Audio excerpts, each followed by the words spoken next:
At the very same time that America refused to give the Negro any land, through an act of Congress, our government was giving away millions of acres of land in the West and the Midwest. It meant that it was willing to undergird its white peasants from Europe with an economic floor. But not only did they give the land, they built land-grant colleges with government money to teach them how to farm.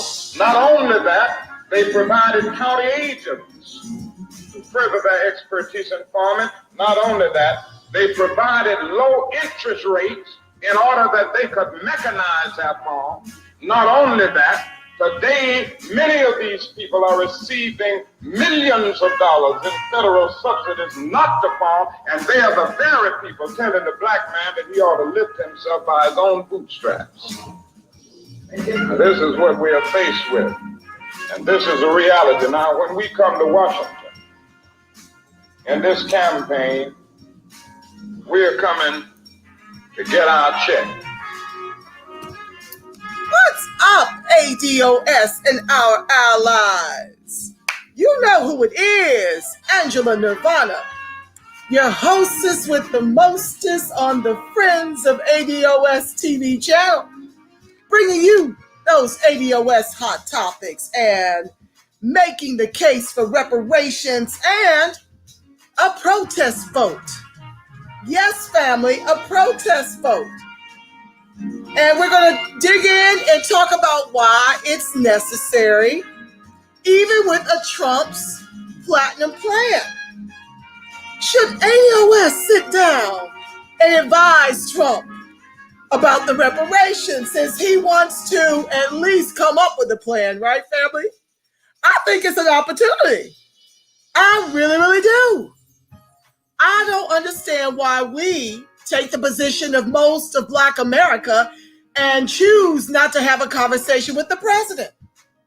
Did Abe Lincoln, who was a Republican, not be impressed upon, really tough by the ancestors to give us our emancipation? Wasn't it LBJ, a Republican, that gave us access to the toilets and to the water fountains and to the schools and civil rights? So why not Trump? He's making a tip. He's coming for that black vote. He sees how neglectful the Democrats have been to the ADOS. Well, I don't know if he knows about us, because if he knew about us, he wouldn't be talking about loans. But we're going to get into it, family. I'm not going to get ahead of myself. We're going to dissect this platinum plan from the rooter to the tutor. You and me, family. You and me. Okay? I'm going to be reading it for the first time. What's up, Robin Felix? Thank you for joining the live. Coyote Phillips, thank you for joining the live. Marjorie Melvin, thank you for joining the live. BT, what's up with your fam? Donna Michelle, thank you for joining the live. Taj Marie, thank you for joining the live. William Dickens, what's up, family?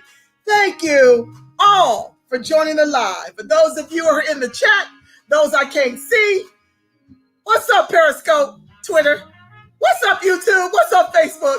Thank you so much for choosing to spend an hour of your time with me this Friday going over Trump's platinum plan. It became a hot topic when one of my comrades out of the DMV hit me up with a text. What do you think, family? Well, I think we're going to decide what we think, but I'm not feeling no loans when you owe us in the trillions over multi-generations. And folks are like tagging me all up and down my feed. Angela, Trump look like he want to do something, family. Y'all need to talk to him. And I don't see why we should not play both sides against the middle. That's how I feel. Now, I do negotiations for a living. And so I'm saying, if the Democrats, whom we've been the mules of for 60 years, are no to tangibles in exchange for our vote, why not sit down with Trump? We don't have to take the position of the niggerati over in the CBC who refuses to have a conversation while all the other groups get hit off, okay? While all the other groups take a piece of the farm. By the time you do all that out, your excuse will be we spent it all. While we're sitting up here choosing not to have a conversation with Trump. I think we're missing an opportunity because he's got some things in the platinum plan, and we're going to get to decide on this show if it's worth anything. But for me, what it says loud and clear is that he is open. And that sounds like an opportunity. Whether he delivers or not, because we know he's a liar. But the bottom line is, it's sure enough more robust than I'm not doing anything specifically for Black folks. No. Interesting how he has capitalized on the Democrat smugness because the ADOS, the lineage, has made it clear that they will continue to be the mules to unseat a man we had no part in putting into office. Always going behind these white folks, cleaning up their mess with the only commodity we've got, our vote. And they expect the same. That's why they're not offering anything in exchange for the vote. They've never had to. But that ADOS movement, well, that's a whole nother Oprah. We are not the boomers and Gen Xers and millennials of yesteryear. We do not ascribe to the lesser of two evil two-step shuffle all the way to our peril, all the way to George Floyd 846, all the way to Breonna Taylor, all the way to Jacob Blake. That's not our square. And I see the sheeple begging us to get off of our protest strategy, but I say lean in, ADOS. It is time to break the back of the establishment. America must fall as we know it. It clearly isn't working for the ADOS, who built all of the wealth in this country that all the other groups, white folks and immigrants alike, eat from. It is time to stand down and stand up so the game will be over. That's what we're here to do. And we don't need permission to do it. You can choose to sleepwalk to the polls to make Trump your boogeyman, but I got some news for you. We've been suffering since before they brought us over here in chains. Because the Spaniards owned us first in this country. Okay? And I'm going to be digging more into that as I learn more about it. My own daughter came in asking me about the Spaniards who owned the Africans long before like early 1400s or something. Somebody told me all the way back to 600. I don't know. I've got research to do. That's not this show. But I'm here to tell you they all eaten while we are on the bottom. We have a $100 trillion egregious racial wealth gap to close. We're not doing that alone, Sir Trump. We're not doing that alone. You will not lend us our reparations, okay? But you can run us that check in the trillions over multi-generations. And I think we need to bully our way into a seat at that table to get Trump's attention. Why not? The Democrats have clearly given us their ass to kiss this election cycle. And I say we lean in on our protest strategy, delivering whatever. If Trump takes the top of the ticket and a Democratic Congress, we can shut government down until the Democrats do right by the ADOS. Nobody's got time for this nonsense they are on. We're not doing it. We're not playing the games. No, this is where that stops. Because the definition of insanity, family, is to continue to do the same thing, expecting different results. So let's dig in because we've got a couple of dead presidents to go over. So let's looky here. Okay, let's looky here at this article by NPR about Trump's platinum plan. Oh, Sugarfoot family, just give me a second. The article just came and went off my phone. Hold on. We want to read into this and we want to dig into what, in fact, he is offering. Hold on one second. Let me go right to the plan. Hold on. We're going to go through this with a fine-tooth comb together and figure out if there's anything to see here. And I'm going to analyze why it's pandering for the vote. Not much to see, but let's talk about it. Okay. I need my glasses for this one, y'all. Print is very fine. Okay. The Platinum Plan. President Trump's pillars. Opportunity by achieving historic employment levels for Black Americans, as well as increasing access to capital for new business, President Trump has been committed to ensuring all Black Americans can achieve the American dream. Security.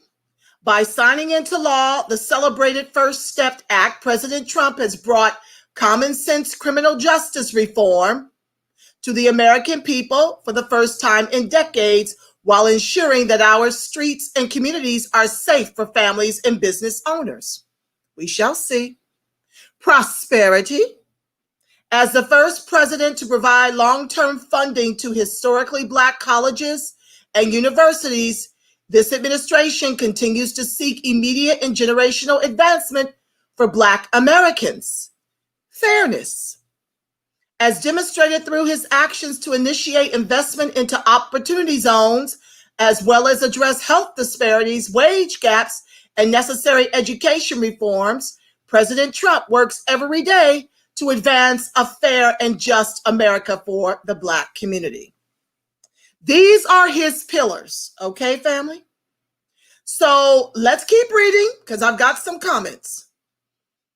Okay, his promise is President Trump's promise to Black America over the next 4 years. He's got a timeline, unlike the Democrats. They've got timelines for everybody and tangibles for everybody but the ADOS, who's only been demanding them for a few years now. I digress. Increase access to capital in Black communities by almost $500 billion. 3 million new jobs for the Black community, creating 500,000 new Black-owned businesses, increase access to capital in Black communities by almost $500 billion, safe urban neighborhoods with highest policing standards, commit to working on a Second Step Act, access to better education and job training opportunities, give Black churches the ability to compete for federal resources for their community, bring better and tailored health care to address historic disparities, immigration policy that protects American jobs, advance home ownership opportunities and enhance financial literacy in the Black community, onshoring manufacturing to advance jobs and develop opportunities for Black-owned businesses. Moving on. You guys can type your comments in the way you see it, okay, in the chat, and I will get to your chat and leave a few minutes after we do this to discuss what you're sharing in the chat and comment on your chats and express them. Black economic empower and access to capital. Jobs, jobs, jobs. Reach even greater levels of historic employment and wage growth for the Black community set in 2019 so that anyone looking for a job gets one. Stop me speaking. What jobs is he referring to, family, in 2019? Historic employment and wage growth for the Black community. Now, this is disingenuous because all of us know that we have the highest rates of unemployment and they are even more off the charts and off the chain since COVID. You've got now about 60 million or more people laid off throughout the country. ADOS was hardest hit in that. So to sit up here and say that the employment numbers were historic in 2019, you're being disingenuous because it's never been historic for ADOS. ADOS, even friends of mine, even myself, have worked a gig job when COVID swept through. It sent everything in a tailspin. It totally shut the courts down. And these mortgage lenders, yes, they would furlough and give me a break on the mortgage, but within 3 months and no job security, they said I have to give them all of that forbearance back at one time. How do you do that with no income? So you have to understand ADOS and politics to understand that he is blowing smoke. There were no records set in 2019. When you drill down in these numbers, these employment numbers don't include people who aren't even looking anymore. Okay? They don't do that. So these numbers are skewed and cannot be leveraged to assess how well or how poorly ADOS is doing. Gig jobs don't count. Okay? Because you have to work a few of those gig jobs just to make a living. And I know quite a few ADOS, myself included, who once COVID hit this year, had to go out and do something extra. I did Instacart down here. And I thank God for the gig job when no money was coming through, as my mortgage company was talking crazy to me about giving me a forbearance and wanting a balloon payment in 3 months. With what? And I'm not clocking the same income I once did while working in the courts. Don't fall for the tricks, family. This is a nothing burger right here. We have the highest rates of unemployment pre-COVID and post-COVID. White high school dropouts are more gainfully employed than college-degreed ADOS. So, no, this is all wrong. Don't fall for it. Number 2, seek infrastructure funding that will lead to widespread growth in the annual $500 billion federal contracting opportunities. Okay, I like that. I like that. That's going in the direction of something very positive, because the immigrants and the white folks have pushed us out of contracts. So the fact that he's talking about seeking infrastructure funding that will lead to widespread growth in the annual $500 billion federal contracting opportunities, we need this to be more specific to ADOS. We don't need black. We don't need a flattening of blackness. I've already shared with you guys from the Color of Wealth LA, and I'm not going to go through all the numbers. Look at the prior shows. That here in Los Angeles, ADOS is $200 liquid, 44% of the educated, 6% of the population, and 6% of the private sector. To African immigrants, $60,000 liquid. To Kamala's people, Asian Indians, $245,000 liquid. So if you're talking about infrastructure funding and you don't specifically put ADOS, American Descendants of Slavery, this is another opportunity for it to be lost in the sauce of minorities and people of color.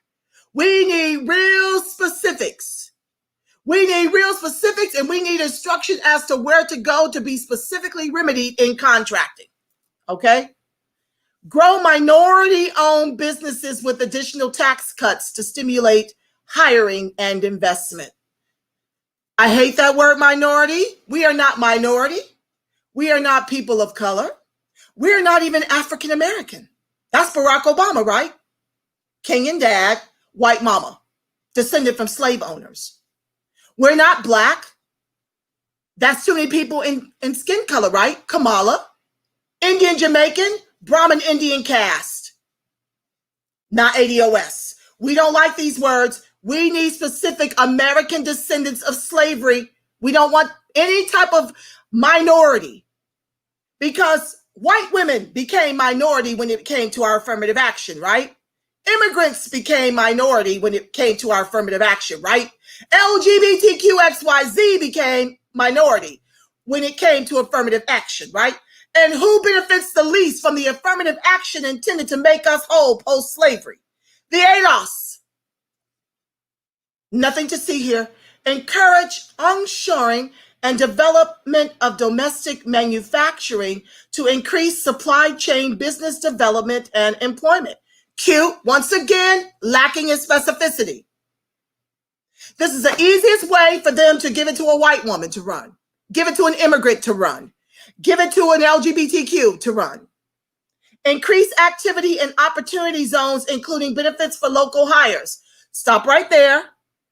These opportunity zones are an opportunity for the upper crust of Blacks to come in and dominate and then resell it to white folks to gentrify our communities.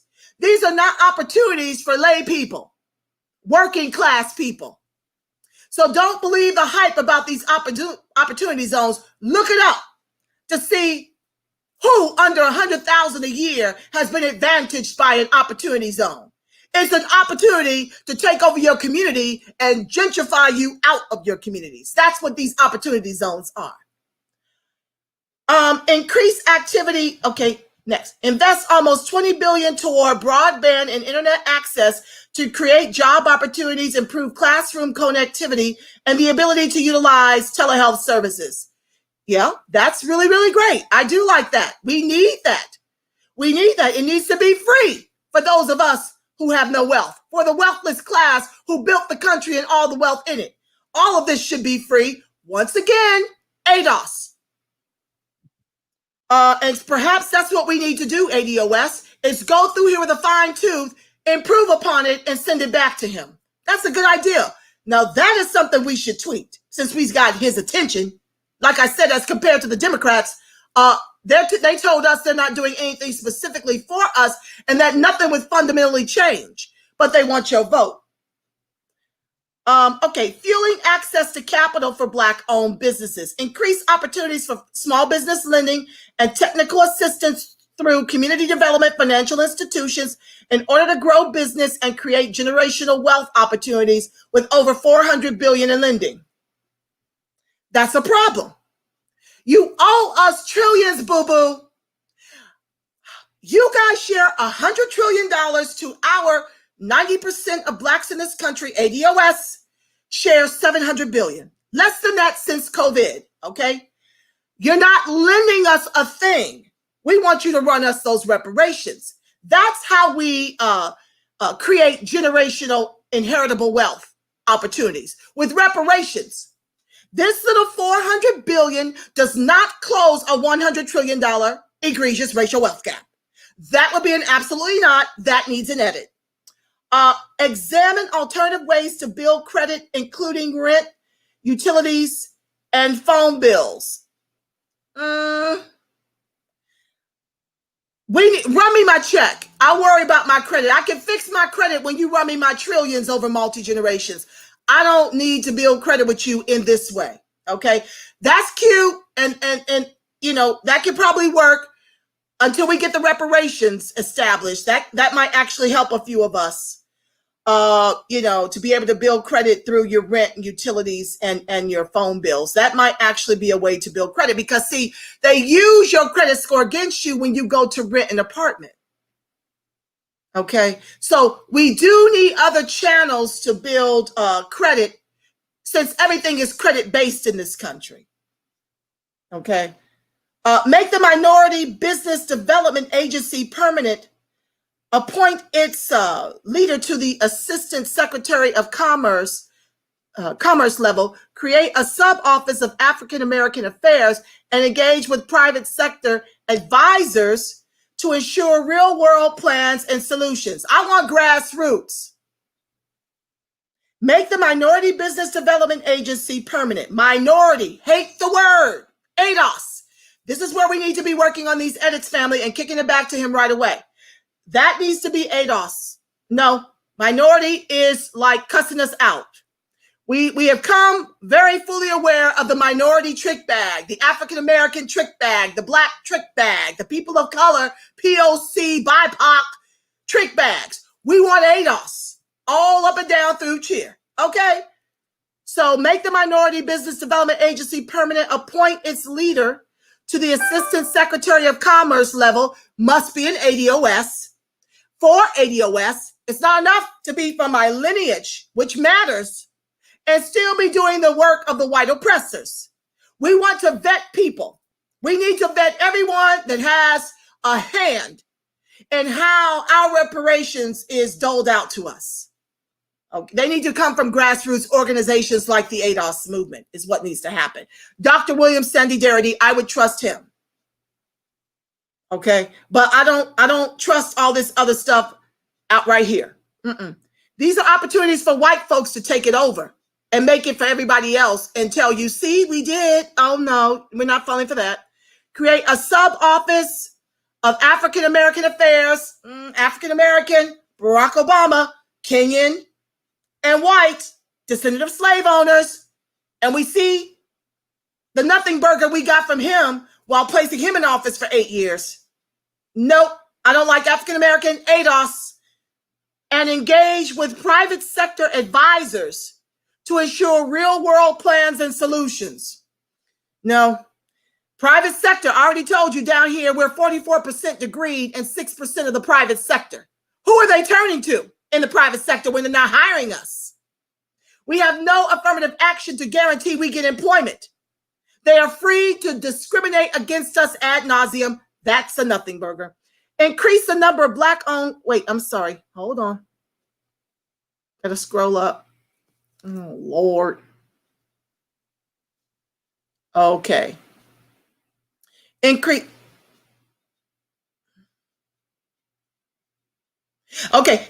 the number of Black-owned contracting businesses, financial services entities, and private equity investment funds through regulatory reform and up to $40 billion in government funding alongside traditional private investment.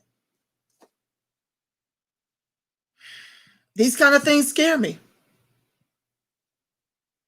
Black-owned with white money. $40 billion in government funding. I have a hard time with this kind of stuff. It sounds good, but in the end, if they don't specifically say that we're in charge of it, it could be black on the front, on the surface, and white run and operated. Hello, Freedmen's Bureau Bank. I don't trust them since the Freedmen's Bureau Bank. I don't. Advanced lending relationships with financial institutions, particularly those businesses who weren't able to participate in the PPP. Is this not a joke? We weren't able to participate in the PPP because Kamala Harris refused to prosecute Steve Mnuchin, who is now the National Treasury Secretary. If you don't know, he wrongfully foreclosed on black homes in the Bay. And she was the AG at the time, and he gave her $11 measly thousand for her senatorial race, and she refused to prosecute. So of course he's in charge of the PPP and all the monies that were being distributed for the COVID and gave it to the billionaires and bailed out the stock market, which is falsely propped up and doesn't give you any indication of how dreadful and dire the economy is doing because it's propped up. They got paid twice. They took those monies and bought back their shares. That's why the stocks are through the roof. That dollar gonna crash because we still ain't back to work. So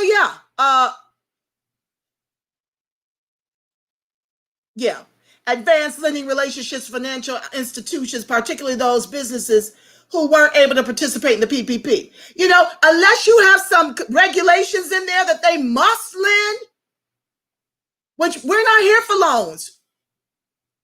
We don't need loans. We need the reparations in the trillions over multi-generations. This lending, you're lending us the reparations we're due. We don't want it. We want the reparations. That's what we want. So that's a nothing burger. Weren't able to participate in the PPP. They know what they did with that. They hijacked it. Okay, moving on. Better and cheaper health care. Affordable care you can trust. Reduce cost and improve access to quality health care through HRSA. Why should we have to pay for health care at all? I don't understand. You build the wealth of this country on the backs of ADOS and you want us to pay and you want to lend?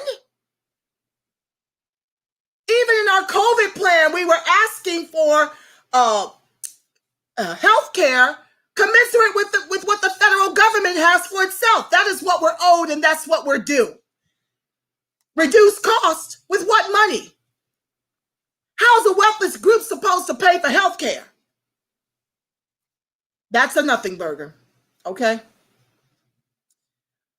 Deliver real price transparency so you know the cost before care is received. Once again, ADOS should not have to pay for education.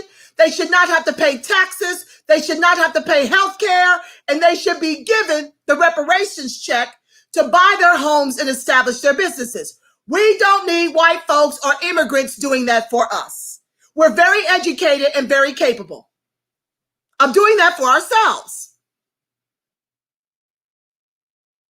Opportunity to be in charge of your own healthcare and choose your own doctor. Oh yeah, we should absolutely be able to choose our own doctors, because this crap you give us for free is just that. I remember trying to, when I was lagging in employment, trying to get healthcare down here. The 2 quality doctors out of 100 on one of the plans was already to capacity. You literally need a PPO so you can select your doctors and go when you damn well please and be able to see the best of physicians if you come up against a health crisis. So I have to pay for a PPO rather. Okay? Because these doctors, the free ones, suck. My nephew, God bless him, he got to see his 31st birthday. He had insurance. He's a teacher in Ohio. My sister took him to the doctor because he was exhibiting COVID symptoms. He went to the doctor on the black side of town. They refused to give him a test till she jumped up and down. They finally gave him a test, and it came back positive. Guess what they did with a positive COVID patient? After my sister beat on their chest like an orangutan, they sent him home to self-quarantine for 14 days. When he got progressively worse, my sister drove him to the white side of town. They hospitalized him immediately, okay? And then they gave him 5 days. They administered remdesivir, $5,000 a shot, $25,000. So, yeah, it's good that we be able to choose our doctors and not have any restrictions. We should be able to afford the white kind of care. We shouldn't have to go all the way on the white side of town to get it. But they will let you die even with insurance on the black side of town. That's why so many of us are dying disproportionately from COVID, because we have inferior everything. Food deserts and inferior health care. And lead in the water. We've been redlined into environmentally hazardous neighborhoods and buildings. Eliminate long-standing healthcare disparities. With free federal healthcare akin to the kind of care you have, Trump, yes, we can do that. Investments into the causes and cure of kidney disease, high blood pressure, diabetes, sickle cell disease, maternal mortality, and other diseases that disproportionately affect African American populations. How about some resources? How about the best in education? Public. Instead of taking all the money from the black and brown public schools and pouring them into the white public schools. How about opportunities to make an American wage? You know, the kind that could afford us the $300,000 homes. You know, free education, free college. How about federal jobs guarantee? Federal health care. How about run us that check so we can open up businesses and work one unto another like we used to before you burn down all of our businesses, all of our Wall Streets, about 50 in total throughout the country every time we tried to pull ourselves up by our bootless straps. Moving on. Almost finished, family. Then we can get to the reading. I can pray you out. This is important. You have to understand the games they're playing. Well, I don't know. Like I said, this is much more robust, and I'm not doing anything specifically for you. I say we put in these edits and run this back to him quickly, for his consideration, including our reparations, and bypass all of this Sheila Jackson Lee having control over HR 40 but won't take our edits. Because she and Cobra and NARC are trying to include all blacks in this country when all blacks don't descend from chattel slavery, and I don't get a dime of CARICOM. Not that there's any money in it, which is probably why she's trying to crowbar their way into our reparations, because we're demanding money. But the current HR 40 is very flawed. We did a show about that, so you can check that out in the archives, okay? But yeah, they need to run us these reparations checks, and I'm saying I think we may have a more willing ear than that of the Democrats. They've known this for a while. They're playing games. Trump, this stuff is kind of, empty and needs some specificity, but at least it's a robust plan. It beats a zero. It beats a nothing burger. How about that? Okay.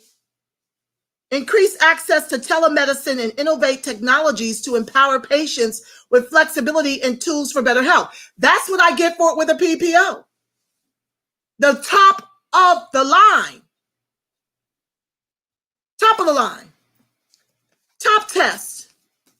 You hear me? Top flight. You go in there, they got chandeliers and carrying on, and chaise lounges, and flat screen televisions in the doctors I go to. Every ADOS deserves to be treated in that manner. Had a women's wellness exam. They had the highest and the best and the state-of-the-art equipment to run all of my tests, my blood work and everything, and said, I am functioning like a woman 20 years younger than my age. Do you hear me? Because they've got all the high end to tell you all about yourself. That is what every ADOS has more than earned. Do you hear me? Take care of your temples, family. Take care of your temples, but I'm just saying, state of the art. They'll call you, they pamper you. That's what we deserve. Public-private partnership to develop healthcare facilities in low-income areas. Public-private partnership to develop healthcare facilities in low-income areas. If you privatize in anything, you're talking about raping the black community off of their health issues. I don't believe in the privatization of all this. That's what's happening with the prisons right now. That's why we have a new form of slavery. It's called private prison industrial complex. Be careful about that word privatize. See, this is why you have to read with a fine-tooth comb, family. You got to read the words. Defend religious freedom, exemptions to respect religious believers, and always protect life. I don't know how to feel about that. There's lots of these militias running around here wreaking hell and havoc on ADOS in the name of Jesus, okay? I don't know. That needs more specificity for me. Safety and justice, safe streets, continue to make historic improvements to the criminal justice system through common sense actions like the First Step Act, including increased use of drug rehabilitation versus drug incarceration.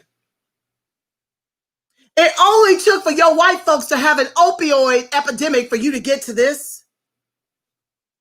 I don't see anywhere in here where you are freeing the brothers on lockdown for peddling weed while the states turn a profit, plant the weed cannabis shops in our communities, and don't allow these brothers who are ex-felons to have a piece of that action, to have a piece of those profits.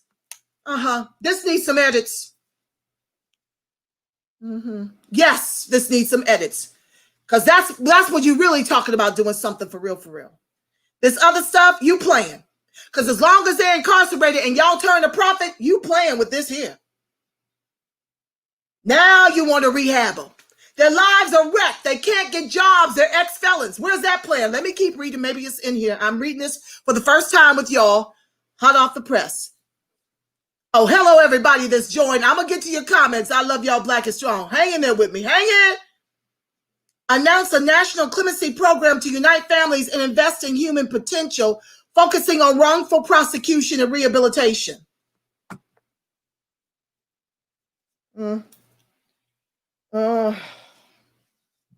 I guess that could be really good.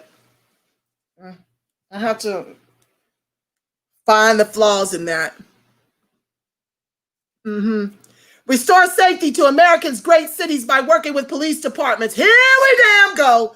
Community leaders and mental health professionals to install the most responsive, professional, and accountable models of policing, including diversity training and accreditation standards. Are you for real right now? So these white race soldiers know not to murder and execute white folks,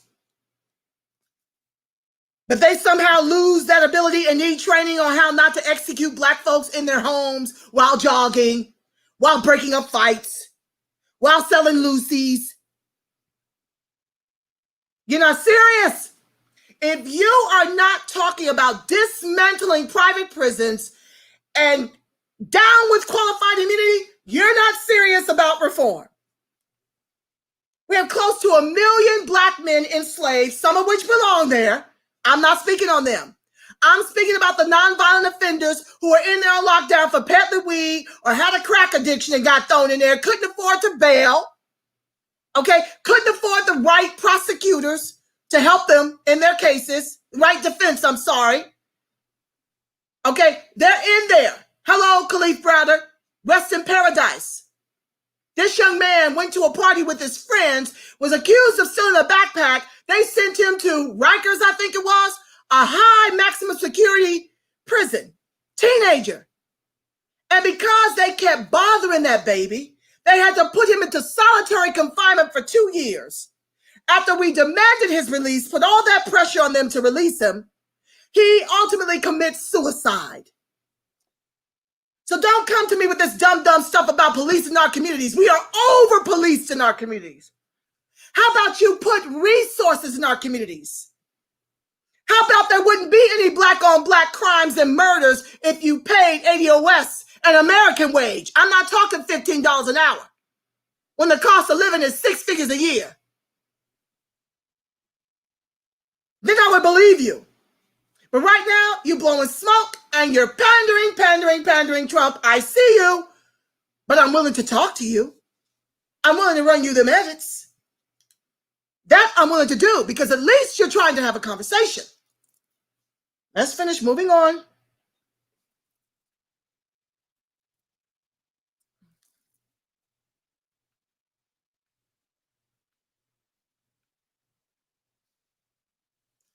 Yeah, restore safety to America's great cities. No, bring education, bring jobs, bring homes, bring businesses, ours.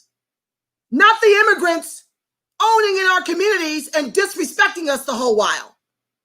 Not the race soldiers who are part of the white supremacist KKK with a badge. The FBI already told you white supremacy is all up and down, through and through. The police departments all throughout the country. You put those race soldiers over in our areas.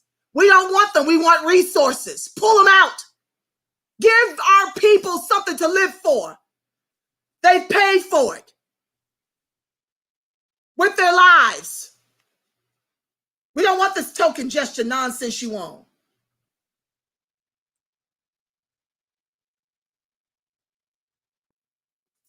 Okay, family, just a second. Okay, let's go to, oh, did I finish? I think I'm done, family. Yeah, it looks done. Wait. I think I have another part. Yes, I do. Okay.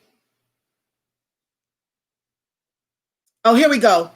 Let's do this part and then we're done. Prosperous Black communities. Oh, here's one. Advanced second chance hiring to get rehabilitated citizens with a criminal record back on the job. Okay, that's hinting around where we need to be. But I want to know what your plan is to restore those that you decimated who to this day have been impacted by the legislation that was weaponized against them as ex-felons to render many of them back into the private prison systems because they couldn't get work. You didn't do that to white folks. They got the social capital to get to work after they come out of jail. So I want to know, how are you going to make them whole? The only way to do that is to run them their reparations check. Prosperous Black communities champion federal policy reforms to advance home ownership initiatives. Once again, run us our checks in the trillions over multi-generations. We can buy our own homes. We don't need to be federally dependent. Y'all don't want us dependent on government for nothing. Run us the checks so we don't have to be. Partner with local leaders in Black communities to ensure maximum federal support for neighborhood revitalization. Don't you put nothing in the hands of Sharpton and the like. I don't need them managing nothing. Don't you dare give the niggerati boule anything relative to my check. Run me my check. You already got my bank account on record because you ran me the stimulus. So I'm going to need you to leave the niggerati boule out of my business with my reparations for me and my child and my family. I don't need none of these niggas in charge of nothing concerning ADOS. Let us run our own stuff. That's what you do. Leave them out. These are the same sellouts that won't even have a conversation with you now about the dire needs of ADOS while everybody else gets a piece of the action because they're paid to do the Democrats' bidding. They're not here for us to make us whole. So never mind. Oh, make Juneteenth a national holiday. Now that I love.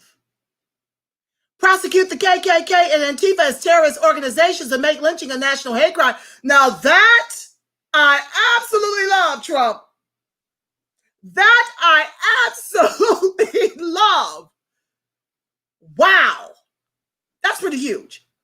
Fuel Black farmers and access to healthy foods to address food disparities. I like that. I like that, family. I like that. Favorable trade deals to bring back manufacturing jobs and help Black contractors, farmers, inventors, and consumers. I like it. Defend religious liberty in African-American churches that lift the conscience of our nation. I like it. Collaborate with cities and counties to address mental illness and substance abuse. Well. I kind of like the prosperous Black communities portion. Let's see what y'all thinking, family. Let's go up to the comments. Okay, I kind of like that last part, y'all. I kind of like that last part. It's more than what the Democrats are offering. That's what I can tell you. I've not seen anything this robust on Biden's platform. Nothing like this is not even the ballpark. Okay, let's dig. Marjorie Melvin, welcome to the live. Hey, Angela, hope that you are well. Saw you this week on the show with Ted Hayes. You all were amazing. Oh, thank you, my love. Oh, I love that Ted Hayes. He is fire. I was honored to be on the 13%. We got one of the co-hosts in here now in the chat. I can't wait to see what she had to say. She's so brilliant and beautiful. Cynthia McDonald, ladies and gentlemen. Okay. Welcome, Coyote, Taj Marie, BT, William Dickens. Hello, ADOS family. Twin City ADOS, North Carolina in the house. Oh, we love William Dickens, honey. He is always fire. Check him out on Facebook. I think YouTube too. BT, absolutely, Angela. Yes, they do owe us. Trump is open because it's election time. Well, let's take advantage. He more open than the Democrats who said they ain't doing nothing for us. Y'all better open your mouth. A closed mouth don't get fed, sugars. I'm about to work on these edits with some of my more esteemed colleagues and comrades in this movement. I want to run these edits to Trump. Yes, I do. Hey, he's always on Twitter. Surely he'll get them. In here, Sister Adrian. What's up? Welcome to the live. Herbert Venable, Democrats. No. Let me explain. We're not doing the lesser of two evil two-step shuffle all the way to our extinction.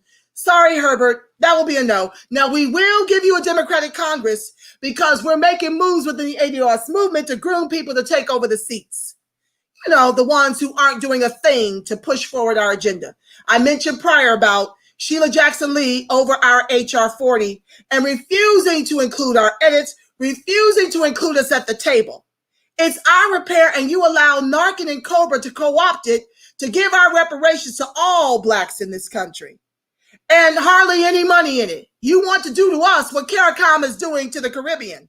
And we're not having any of that as ADOS over here. We want the reparations that are due us in the trillions over multi-generations. Okay? I don't know how to say it. Since I just read the plan. That's Cynthia McDonald, y'all. 13% is in the house. I told y'all. I got comments too. I love it. Cynthia, if you want to call in and chime in, you are free to call in, or I can sit. I don't even know if I can invite you at this point, girl. I'm not that fancy. Oh, I might. Yes, I can invite you, Cynthia. If you don't have your bonnet on, I know it's East Coast, but I can bring you in here. We can talk about it. Let me know. You can ring my phone and I can send you a link. You know how to reach me, sis. This is Cynthia McDonald, ADOS Chicago. The 13% is her show with Arthur Ward. DeAndre, welcome to the live. Donna, Damali, welcome to the live. LBJ was a Democrat. Oh, he was? I thought King got civil rights from a Republican. Okay, I'm reading through presidential. We haven't gotten to LBJ, so my bad if he was Democrat. I thought he was Republican. Okay, what is the quality of the jobs he's promising, says Cynthia McDonald. Absolutely. Absolutely. If there are more gig jobs, no thank you. We got enough of that under Obama. This is very true. Trump is a liar. Yeah, he lies, but guess what? He's pandering for the vote. Okay? Democrats ain't even lying to you. They don't even care about your vote other than to unseat Trump. They got y'all more afraid of Trump. Instead of socializing this, what's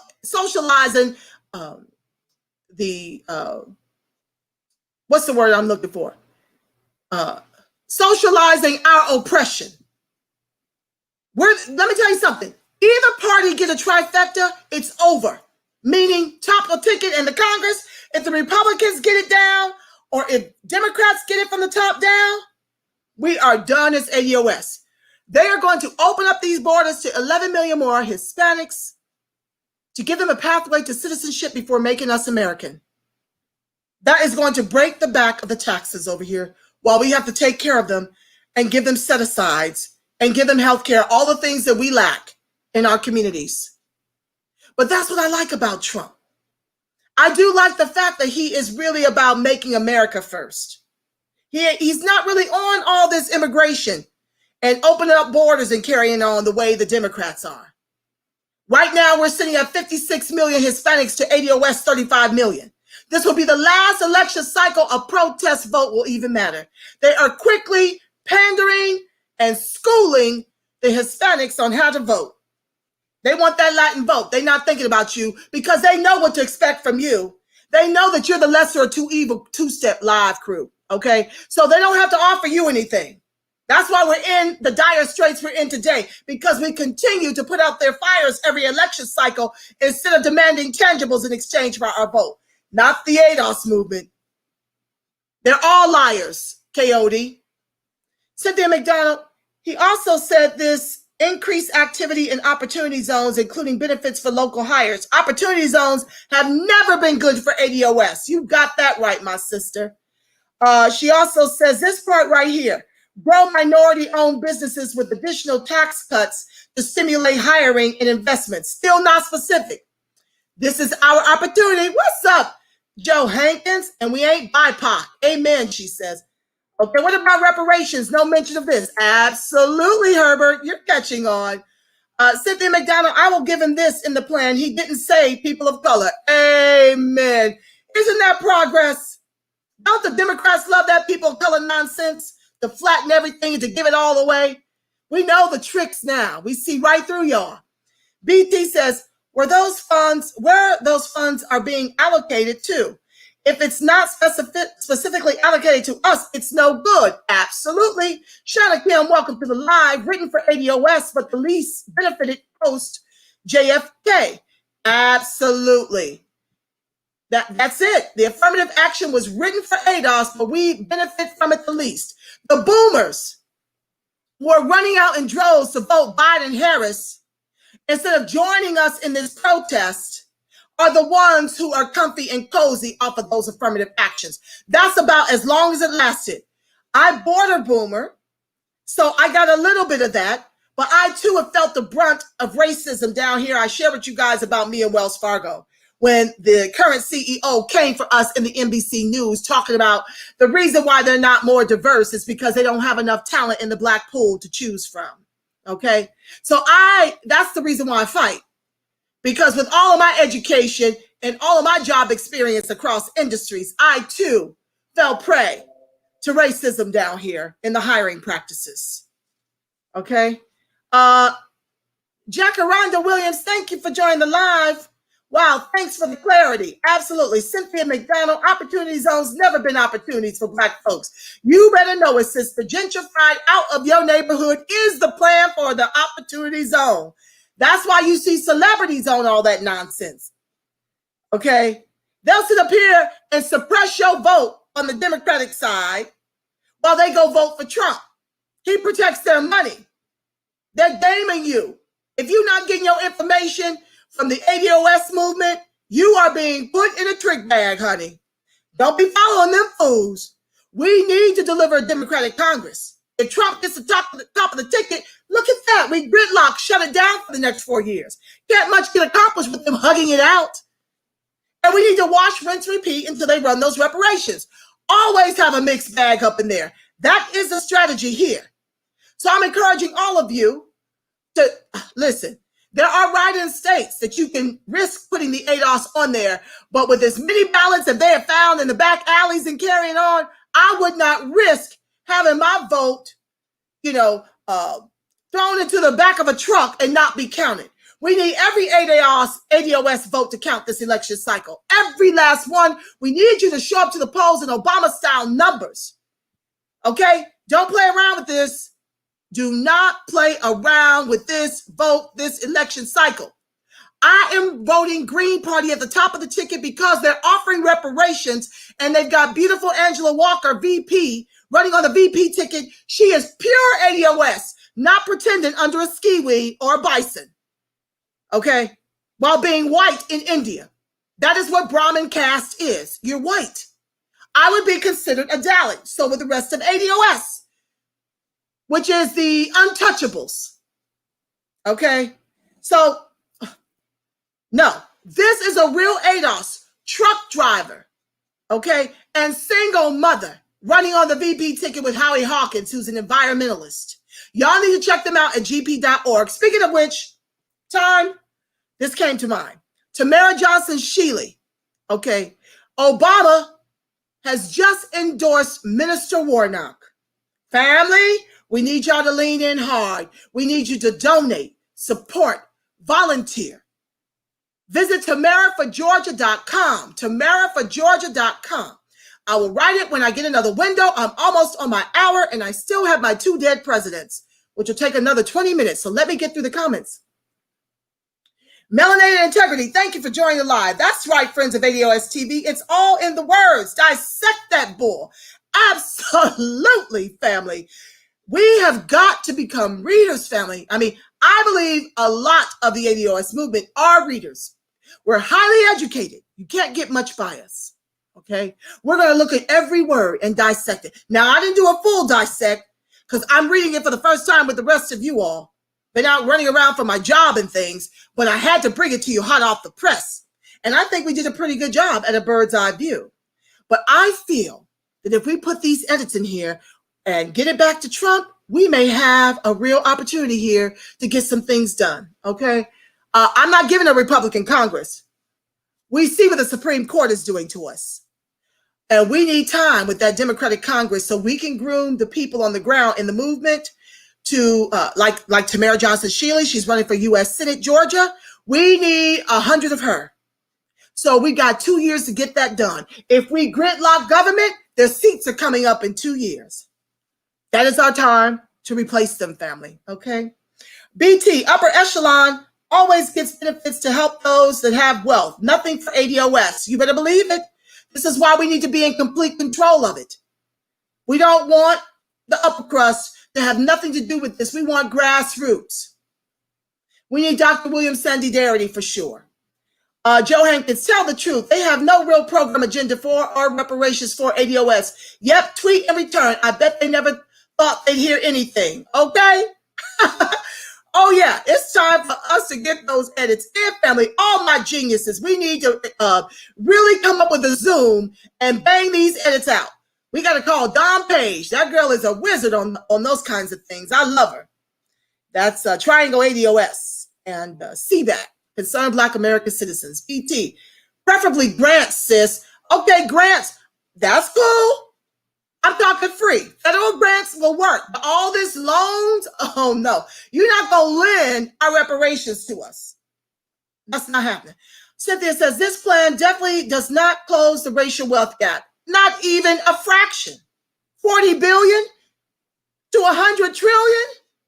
Boy, get out of here. We're going to get them together or not. Actually, that is not a bad idea to help with credit. Okay, context, family. I don't know what that means. Oh, the credit piece. Yep.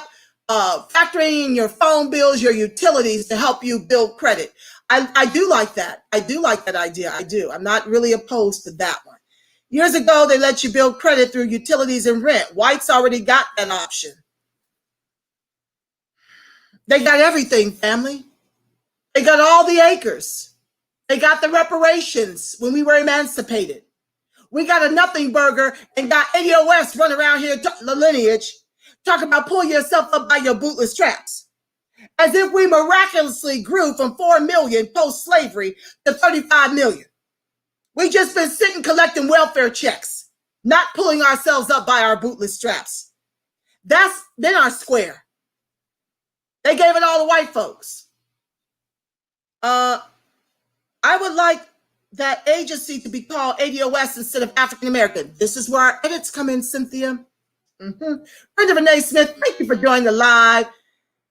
Grassroots, we are no longer minority BIPOC. That's right. We are ADOS, ADOS, ADOS. Yes, we are. I'm so proud of that. I'm proud to be amongst y'all family. Yes, I am. Okay. Everything must be spelled out specifically for ADOS. Absolutely, BT. ADOS is in the house. Hey, how y'all doing? We appreciate the translation, friends of ADOS TV. We tune in here to learn well. Run me my check. Hashtag run me my check. That's excellent. Y'all some creative geniuses. Welcome to the live, family. Glad you're watching. Glad you're tuning in. Joe Hankins, African Americans must be removed from American vernacular when referred to ADOS. And the way we do that, family, is when that census come around, you put an ADOS and you spell it out for them. Okay? A white guy came to my door for the neighbors to get her census. Honey, she's ADOS. And I showed up, told him, and we had a beautiful, stimulating conversation about our new and final destination with our identity. We are American descendants of slavery. Period. The end. So you go everywhere and say that. William Dickens shared with me about how he was, he was somewhere. I can't recall what he was doing, but they got engaged in a conversation. And he said, I'm ADOS. And she said, so am I. They were so excited. It's like, fam. What the hell it was at the inaugural conference? Oh, I had a ball there. I will never forget the high from that. I can't wait till we can all come together again. There's so many new ADOS I have yet to meet. I can't wait till conference time so I can love y'all up. Okay? Y'all just come and give me a bear hug when you see me, all right? That's not going to be the next year, but I'm waiting for that. I can't wait. I love that first conference. I was going to say Freedmen's Bureau Bank. Yeah. When Andrew Johnson took away the 40 acres and a mule, he gave us Freedmen's Bureau Bank and allowed white folks to pillage it and rob from us all over again. We've been duped so many times. That's why education is important, family. So we can read through and dissect white folks' BS and call them on it and make the edits. Make it plain. Joe says, we all who are aware and woke have issues with this mess pushed in our face. Yes, we do. But family, it beats a nothing burger. Let's not be so heavily bound that we're no earthly good.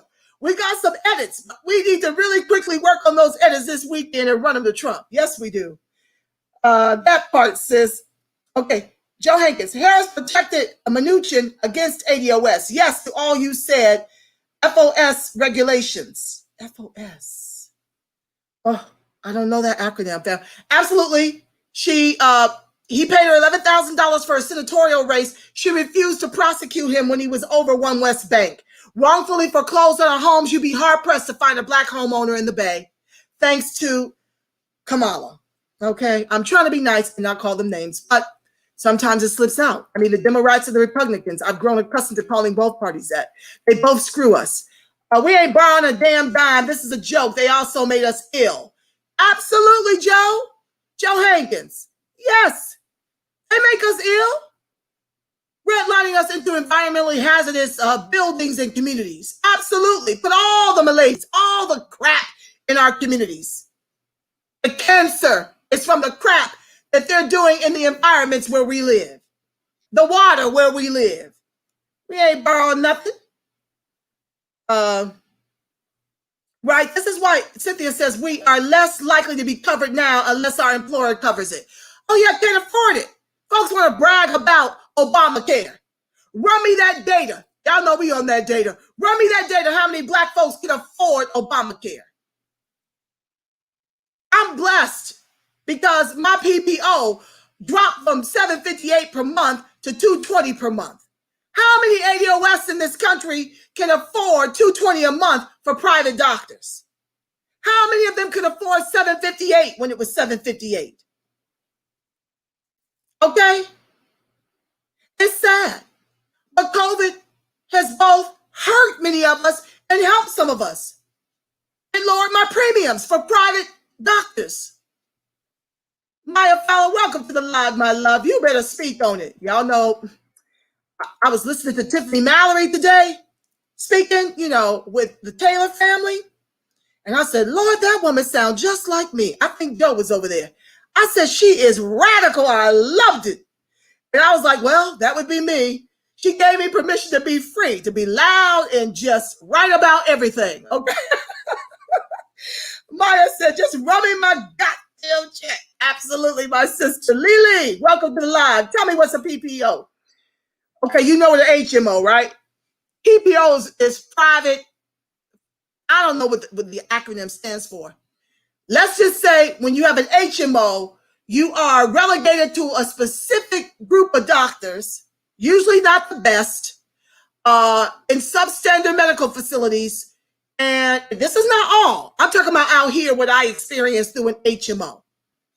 And you have to literally go to the doctor before you can go to the specialist. Okay, so yeah, it's very, very cheap. But the PPOs are the higher end. That means you can choose your doctors and choose your specialists. Okay, I pay a $15 copay and the insurance company picks up 87% of my bill. I pay the other 13%. But I get the best doctors here in Southern California. Go anywhere I want.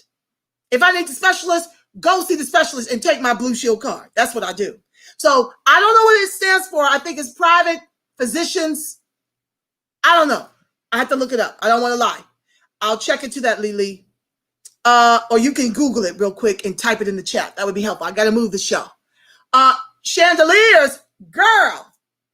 I'm going to take pictures of my doctor's office the next time I go.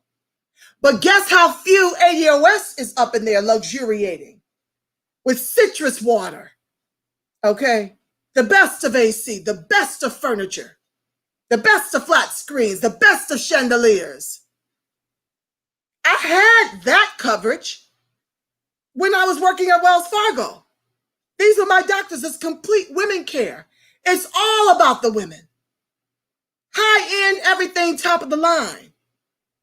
You go there to luxuriate. Do you hear me? That's what we are all owed. That level of treatment. Mostly white and immigrants up in there with money. Okay, that can go to white clinics and black communities. Well, our black communities should have black doctors running these high-end kind of facilities as they do for the whites and immigrants where I go. Black doctors should be running that. But when you rob us of education and rob us of the resources to educate ourselves and won't pay our reparations, we have a $100 trillion egregious racial wealth gap. Who can afford to send their kids to school for 12 years to become doctors? The best. They're giving giving away all the entitlements to the immigrants, to the white people, white women, immigrants, and LGBTQ. Who else? Our kids are left out, cut out. Cynthia says, protect life. That is against abortionist. Protect life. That is against abortionist. I don't know what that means, sis. Unpack that. Oh, for-profit prisons. Absolutely. Okay. That's what it is. For-profit prisons. Unless you talk about dismantling that, you're not really talking. What's up, Donna Michelle A? Thank you for joining the live. Tiffany, anti-abortion BS, protect life. Anti-abortion BS, protect life. Y'all have to help me, please, because I don't know what that means.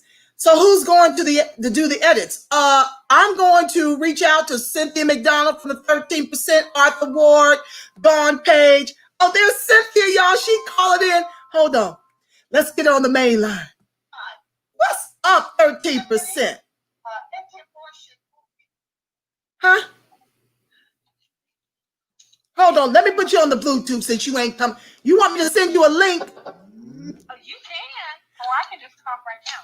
Okay, well, let me put you on the Bluetooth. Can everybody hear? Say something, Cynthia McDonald. Hello, everybody. ADOS Chicago family. 13% is in the house. What's up, Sis Star? She called me to explain anti-abortion. Go ahead, my love. What were you saying? Oh, well, I was just saying that portion, let me, because I actually got that plan pulled up. Okay. Because I called Arthur, and I said, Arthur, you got to hear this, right? I said, have you heard this is actually coming out? He said, no, I didn't. I was like, well, I got to tell you.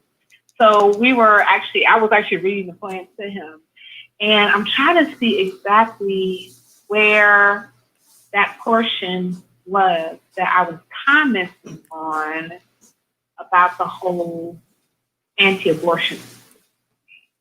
Okay. At the very part where it says defend religious freedom, exemptions to respect religious believers, and always protect life. That's the portion I was talking about that was against, the abortionists or, people who are pro-life.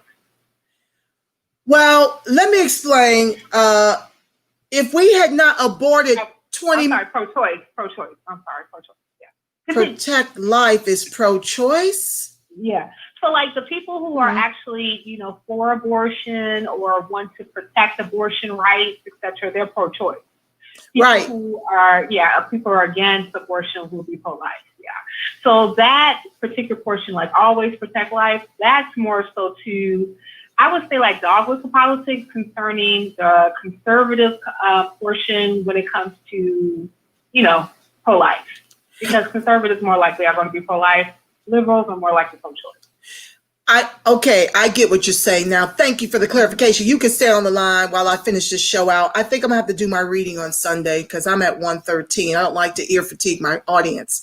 So I'll probably do like 4 dead presidents on Sunday if you want to stay on and we can continue to dissect this. Let me share about my thoughts on abortions. We have aborted, and I checked this a few years ago, so it probably is far more. 20 million Black babies since 73.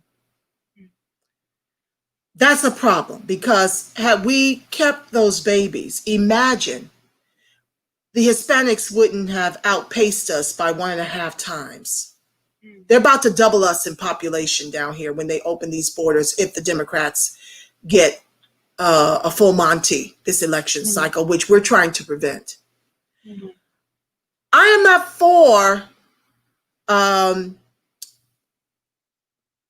not for abortion this egregious because being poor makes you a target for government sanctioned executions in the same way it makes you a target to abort your children. And so I guess I might be a little conservative. I don't like the fact that we have been forced to use abortion as a form of birth control. To me, it's a eugenist way of controlling the numbers. I read on my show about Ruth, RBG, Ruth Bader Ginsburg, how she was in fact a eugenist. She said, and I quote, and I'm paraphrasing, but she basically said abortion rights are there to get rid of people that we don't want. She literally said that. So I'm feeling some kind of way to see immigrants coming over here, practically doubling our numbers while we abort our children. My thing is, instead of giving us abortion clinics in our communities, give us resources, give us the highest education, give us the high-end jobs. I like that he wants to bring back manufacturing jobs, because truthfully, that's how I earned $20 an hour during summers home from college in '84 in manufacturing at General Motors. And you're talking $15 an hour. We're in 2020, and the cost of living is far more egregious now than it was in '84. So those manufacturing jobs enable our family to secure their homes. Mm-hmm. And that's why they believe so much in the Democrats, because they've been able to take advantage of the affirmative action that has been co-opted by all the other groups while we've been left tethered to the bottom.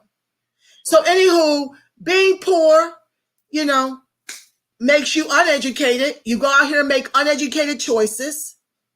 And you use abortions as a form of birth control. It's all related. So what I would say to that is that, I guess like part of my particular philosophy is that I don't disparage a person if they decide that they can't necessarily take care of a child, so they'll get an abortion.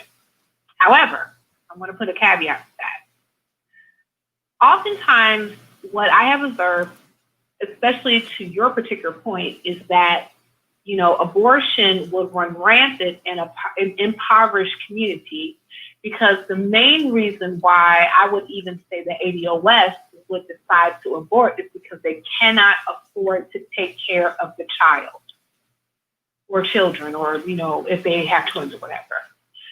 So they're kind of put in this catch-22 position where they say, okay, if I can just gather the money up now, I can go ahead and abort the child, because, trying to take care of myself and feed somebody else is just not in the budget.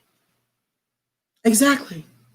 So to your point concerning taking care of poverty and addressing poverty, because, we know the numbers when it comes to our particular community, that would, I feel, probably most likely curtail a lot of the issues that it comes with family planning and family choices, especially when we're dealing with actually bringing children into this world. And also to the point about, the Hispanic or Latinx population, one of the things that I find really horrific is how one is defined Hispanic or Latinx. And I'll tell you why.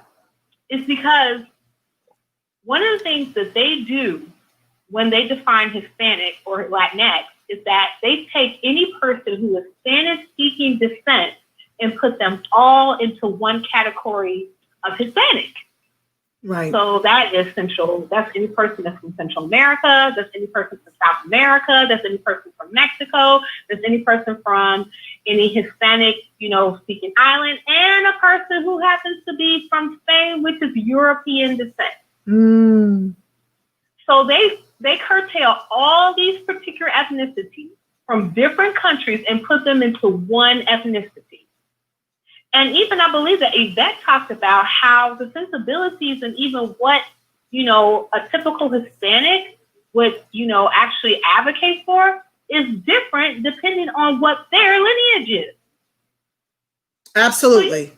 So you have a Cuban who would possibly advocate for school choice, and they may be more conservative in their particular sensibilities versus a person from Mexican descent who would, maybe be a DACA recipient or maybe first generation here, mm-hmm. and they would have a totally different sensibility when it comes to immigration issues.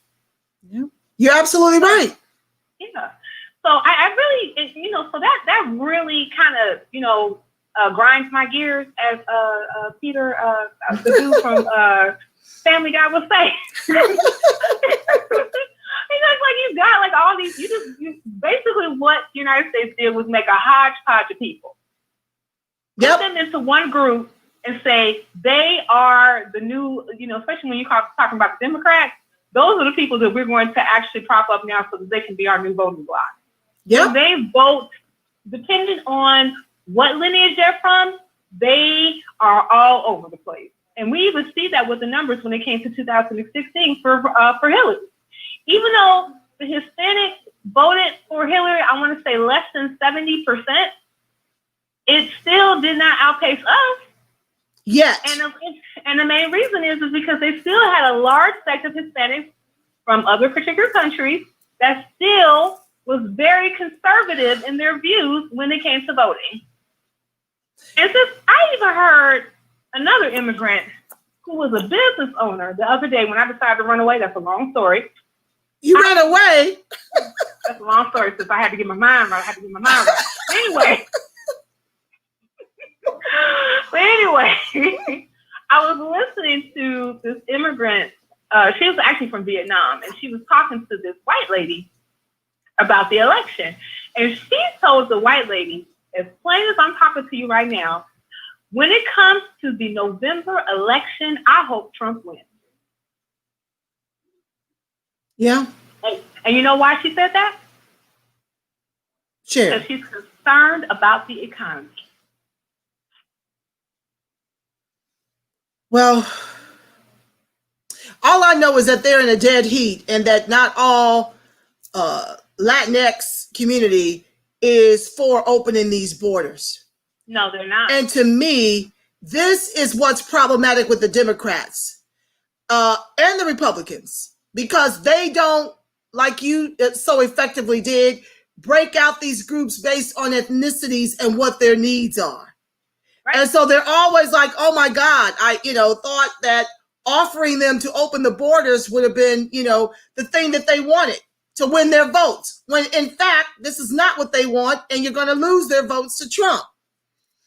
A good section of them, yeah. Yeah, because guess why? I shared on a prior show that more poor immigrants in this country suppress the wages of the immigrants that are here. In the same way that the immigrants, more of them suppress the wages to the ADOS. Right. We're the ones they're in closer proximity to, not the wealthy. Okay, unless you're Cuban. Right. And there are fewer of them than there are the poorer ones, the blue collar ones.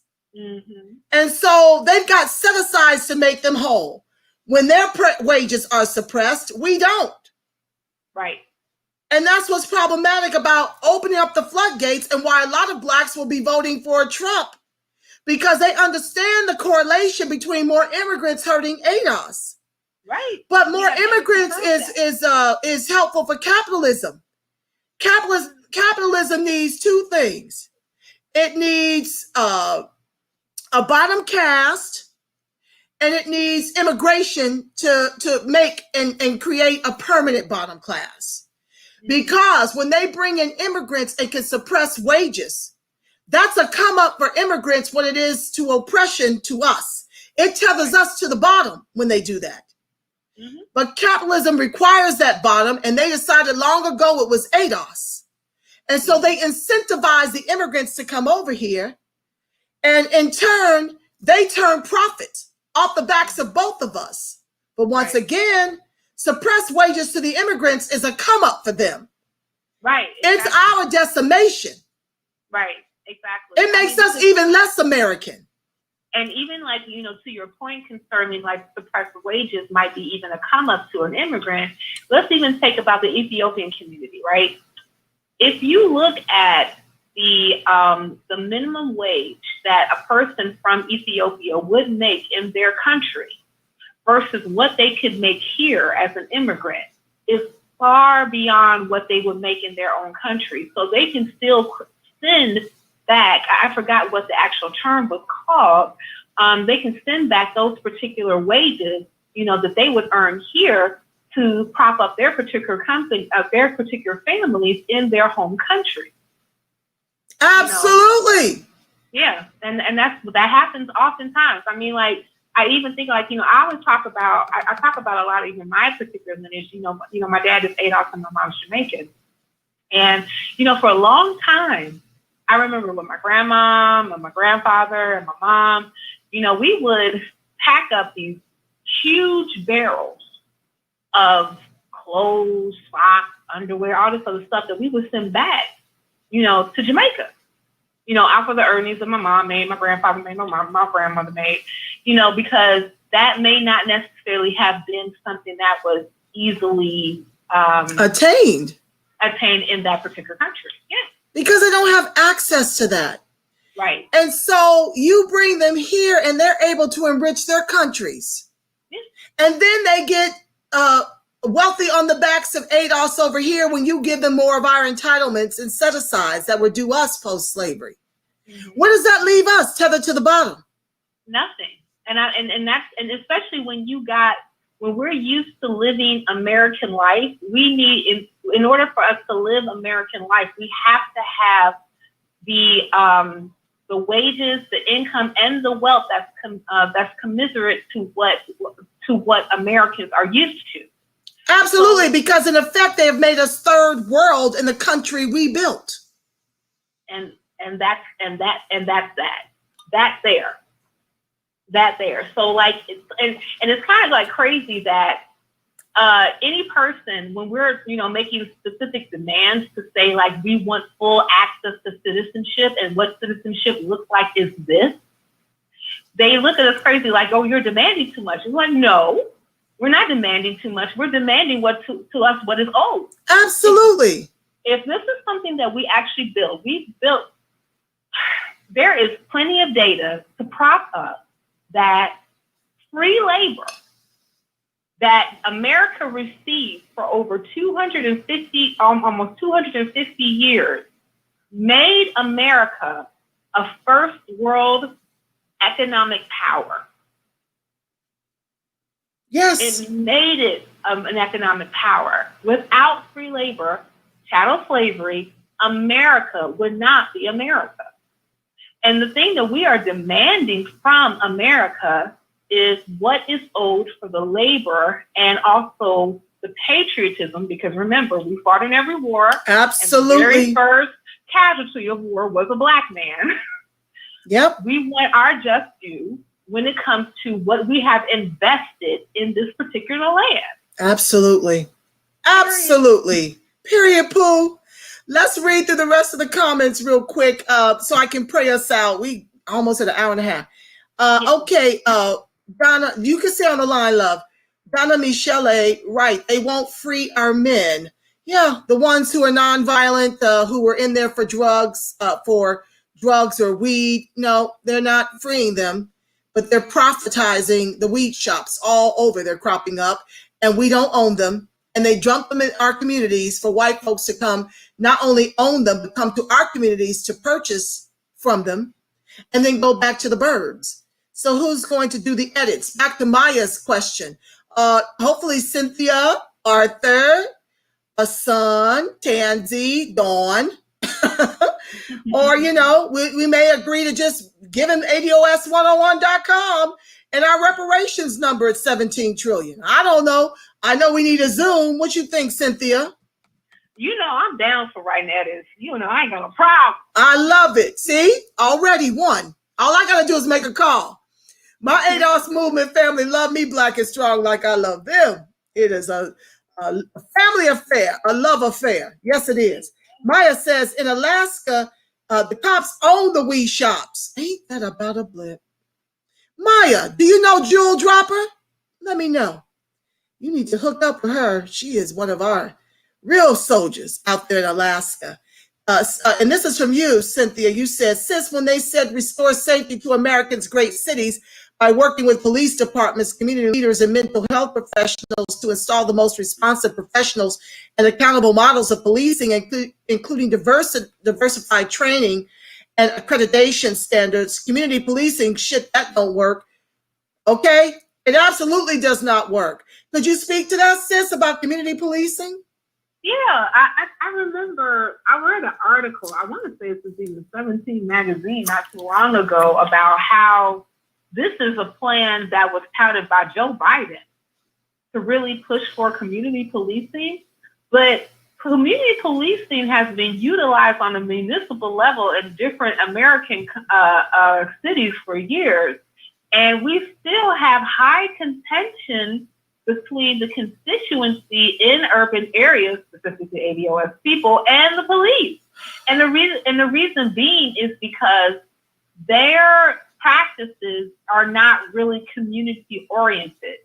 And what I mean by that is, and I'm just going to take example for my city, Chicago. And I'm going to tell a brief story. So before when COVID really hit the fan, and my organization said, hey, guess what? You guys are working from home. I was like, okay.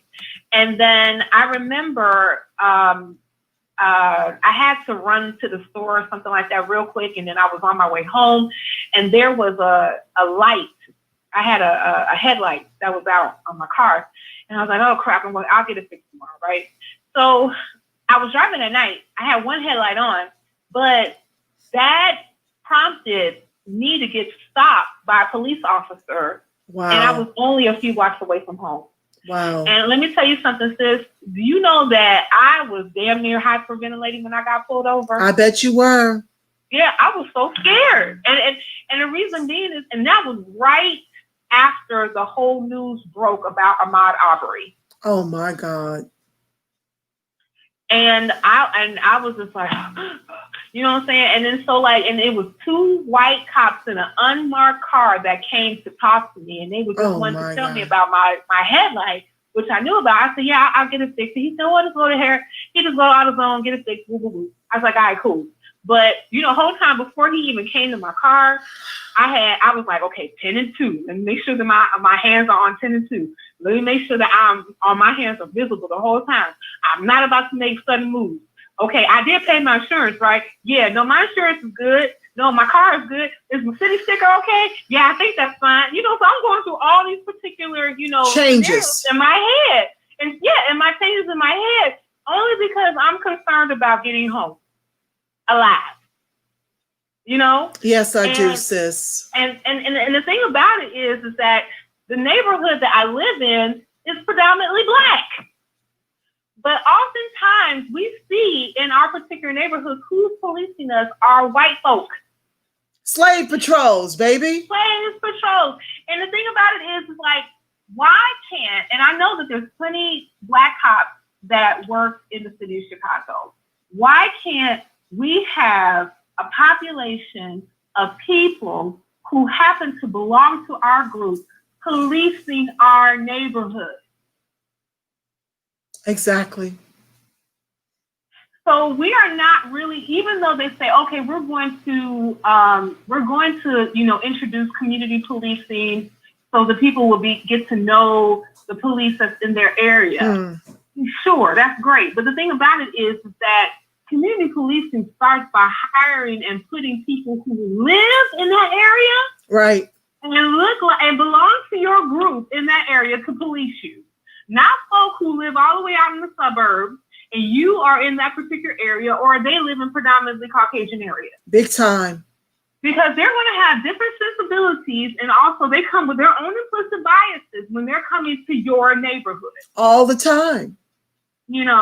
So this whole thing about, oh yeah, we're just going to introduce this particular community policing, but with no caveats, with no particular guidelines of what that even is supposed to look like. And like I said, urban communities has been doing this for years, and it never worked. 2 words, Laquan McDonald. Well, thank you, sis, for that. Trey X, ADOS, thank you for joining the live. What's up, fam? More money for cops, Maya Fallow said. Yep. Just like Joe Biden, in an era of Black Lives Matter and defund the police, wants to infuse $350 more million into the police throughout the country. Yep. Cynthia says, and sis, they got rid of anti-racist training in federal agency. What makes you think they, did you want to finish that thought, sis? Yeah, they, in the era of Trump administration, they got rid of anti-racism training for their federal employees and federal agencies. So, like, they were supposed to go through this particular training. Trump's administration said, nah, you ain't got to do that. They got rid of it. So they don't have to go through any type of diversity training whatsoever. So if the administration actually got rid of anti-racist training or anti-racism training on the federal level, what makes you think that this particular promise that he put in his platinum platform is actually going to be translated into police, especially into police agencies throughout the United States? I'm not confident. I feel you, sis. Tiffany said, loans are debt. Privatization is slavery. You better know it. Watch out for those words, family. Private. Donna Michelle says, it's 2 million of us still in there, Angie. And what, prison? Donna, let me know where you got that number from. I thought we had a little under 1 million in prison, more than all women in prison throughout the world. But I'm open to some new information. Please shed light on the 2 million. Cynthia said, whole communities are not violent. That's right. Could you unpack that? That's right. Whole communities meaning that resources. Resources, businesses, proper education, everything that you will see in a white neighborhood, if you see it in a black neighborhood, any type of, blame game that happens when it comes to gun violence, whatever you call it, would be I wouldn't say eliminated, but it would be come to a screeching. It would be sweepingly less than what it is right now. Absolutely. You ain't giving the people nothing to live for. That's right. It's a powder keg. I mentioned that on your show. You know how they want to rape and rob and pillage our communities, then blame us and lock us up. Right. They drop guns and drugs in our communities to justify enslaving us in private prisons. Right. In the same way they took away education, took away home ownership. And the only thing you need to do is compare it to the way you grew up. I grew up in a middle-class family that was making good money. We had homes. We didn't have all this gang banging and gang violence and drug wars and all this stuff. These things were created. That's right. All of this has been legislated. Yep. They have legislated us into the bottom from all the way since they drug us over here to work this land through the heinous chattel slave labor. And they give with one hand and take away with the other. What were you about to say, Cynthia? No, I agree. Yeah. I totally agree. I mean, when was the war on drugs declared? Like late 70s, early 80s? Which one? The war on drugs? Yeah. Yeah. Wasn't that Nixon? Yeah. Well, Nixon started it and Reagan ramped it up with Joe Biden's help. Yeah. And then Joe Biden came with the 94 crime bill and Clinton finished it off with 3 strikes. Yep. The biggest surplus in the government came from private prisons while Clinton was in office. Yeah. On the backs of black bodies. Okay. Maya says, nope, that is BS. We already have that. Again, what kind of job? Absolutely. We need to know what kinds of jobs. Are they manufacturing jobs? They're paying $30 an hour. Right. Because right now you've crippled us so much, you can't be plopping in high-end jobs in the community where the people have a high school education. But back in the gap with affirmative action, a high school education could get you a good GM job, $25, $30 an hour. And you could still afford to be American. You could afford to buy your homes and the such. Right. Not anymore. So what kind of jobs matter? Right. What would you do to make them whole? Tiffany says, we don't need a job. We need everything for success. Yeah. We need transformational politics. Right. Not class-based policies that don't fix race. You lift everybody, we still on the bottom. No more white wealth transfers through eliminating all of student loan debt when only 16% of ADOS is degreed. or less by now. Cynthia says, make Juneteenth a national holiday. That I like. Okay. Oh, I jumped down too far. Yeah, I love making Juneteenth a national holiday. That's something we've already been doing in most of our communities. Oh my God, Jaybird is in the house, just like an HMO. Oh, I can't believe it. We got all this, and all that money went into the railroad. Oh my God, we got so many more comments, family. Y'all been busy. You're doing a wonderful job. Thank you, family. York 2700 in the house. I jumped down too far. Sis, Arthur just wrote a great post. Okay, let me jump. I'm going to get through my comments. Y'all, if y'all get tired, I got to finish this show. It's just too fire, and the comments are fire. I got to read them. Y'all have really been doing your job in the chat. Okay, so we don't need a job. We need everything for success. We need you to run us those reparations. Okay, Juneteenth, a celebration to their supremacy. A celebration to their supremacy? No. Juneteenth is a celebration. In the event you don't know and you haven't been following me in Prejudential, our ancestors freed us. So many of them were fleeing to the Union camps during the war. A good 500 of them initially. There was first 3 of them. Then 500 came. All of these ancestors went to the Union camps for protection and to escape enslavement. They were the ones to put pressure on Abe Lincoln to emancipate us. He didn't do that because he was some type of abolitionist. At the same time he wrote the Emancipation Proclamation, he was trying to colonize us in Haiti.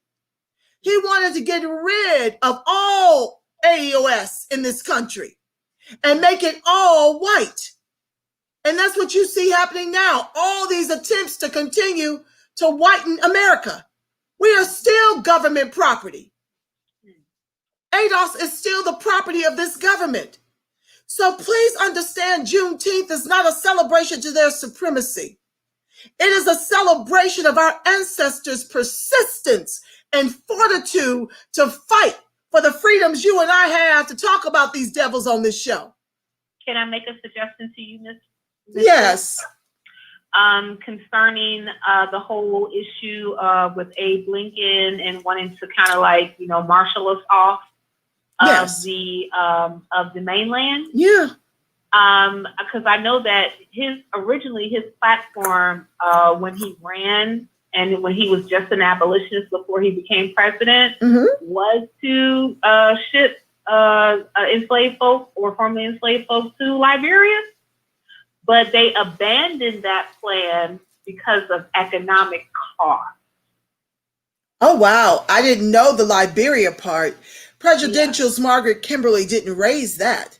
She talked about the Haiti efforts. Yeah, that was because there was a whole debate concerning on what to do with, Black slaves. Right. Yeah. Especially if we actually achieve this whole thing concerning freedom for them. And before a lot of the abolitionists would go back and forth about sending Black people off the mainland from the United States or to Haiti or to Liberia, because Liberia was a country that was established by the United States, for free Black people who wanted to go, which they only happened to, from the time period that they established the country, only up to 12,000 people, Black Americans, enslaved and freed, actually went to Liberia. The whole, and that was from the time that the first was established up into the early 20th century. How many? 12,000. Wow. Not a lot. No. Not a lot at all. But in part, but I think that a lot of that was mitigated because of the abandonment of Lincoln of not really marshaling a plan to do this whole back to Africa or off the mainland type thing. And the reason being is because they basically did not want to pay for the cost to ship people off of the particular mainland to these particular countries. I mean, because even if you think about it, By the time the slavery ended, what did you have? 4 million ex-slaves? Yep. Can you think about the cost of putting all those people on ships? Right. And not even to mention shipping them off of United States mainland. The majority of them, they ain't know nothing about no Africa or Haiti or any of these other places. Their life was the United States, even though it was a funky one, being a slave. But Right. they don't know nothing but America. Right. By that time, we already was at least about 7, 8 generations into slavery. By Yep. the time that our ancestors were free. So 244 years. About 244, 246 years of slavery in America before America was America. Yep. So these people did not have a particular, they didn't have like a whole idea of even what the continent was of Africa. Right. Or even or what the Caribbean was or any of that. Because it's they should go back to these particular places. Go where? Right, because the trading had stopped. They set up breeding farms. Yes. That's how we got to 4 million. They bred us like chattel, like animals. Yes, and that's why it's called chattel slavery. Absolutely. Juneteenth, the celebration to their supremacy. I, disagree with that. I feel it's a celebration of our ancestors' persistence in our freedom. After reading Margaret Kimberly's book, Prejudicial, which we still have more dead presidents to cover, not tonight. The show is too rich. I'll pick it up on Sunday, family. Maya says, you said actually, Trump, we need a Homestead Act of 1862 to 1986. What do you mean by that, family? Look, we mentioned it on one of our shows, and I want to add to it. On one of our shows that we did, a conservative case for reparation, we mentioned that the Homestead Act was one of the hugest policies for white America to actually have access to wealth. You're right. I mean, Cargill, which is like the dog food or the pet food company that's still privately owned, got their whole land and was able to manufacture dog food or whatever they did, right, because of the Homestead Act. Purdue Chicken, Tyson Chicken, those places are actually, still here because of the Homestead Act. Archel Daniel Midland Company, which ADM, which is like the corn soybean company, it was their headquarters is in a small town in Illinois called Decatur, Illinois, but they have like their offices here in Chicago. I even applied to work for them after I graduated college because I went to college in Decatur, Illinois. They didn't accept me, but that's neither here nor there. Anyway, they're still in business, but they were able to actually even start their business because they took advantage of the Homestead Act. And I believe that, on the show, it was mentioned that 45 million white Americans are still living off of the wealth off of that one policy today. Well, it sounds to me like we've got our answer, family. Just drop in ADOS everywhere throughout the Homestead Act and give it to them. Hello. As a matter of fact, I recently read that there was 93 million recipients of the Homestead Act between 1862 to 1986. Unfreaking believable. Right? I mean, the way they have pillaged ADOS and cut us out of access to being American, it is unconscionable the more I learn. Maya Fowler says we already celebrate it nationally. Yes, but it's not a national holiday like MLK Jr. Day. Tiffany says, leave anti-fascists alone. Antifa. I guess. I don't know what that means. You know what?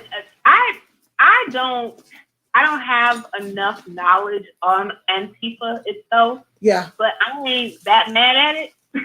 I get it. As far as because I don't particularly subscribe to fascist sensibilities, and to be honest with you, sis, sometimes when I listen to Trump's speak. If he was able to kind of be a totalitarian type of figurehead in America, he would be. You know, and I get that, and I get that sensibility when he remarked on President Xi in China, when President Xi decided to make himself president for life. I almost feel that, you know, and then Trump said, president for life, not a bad idea.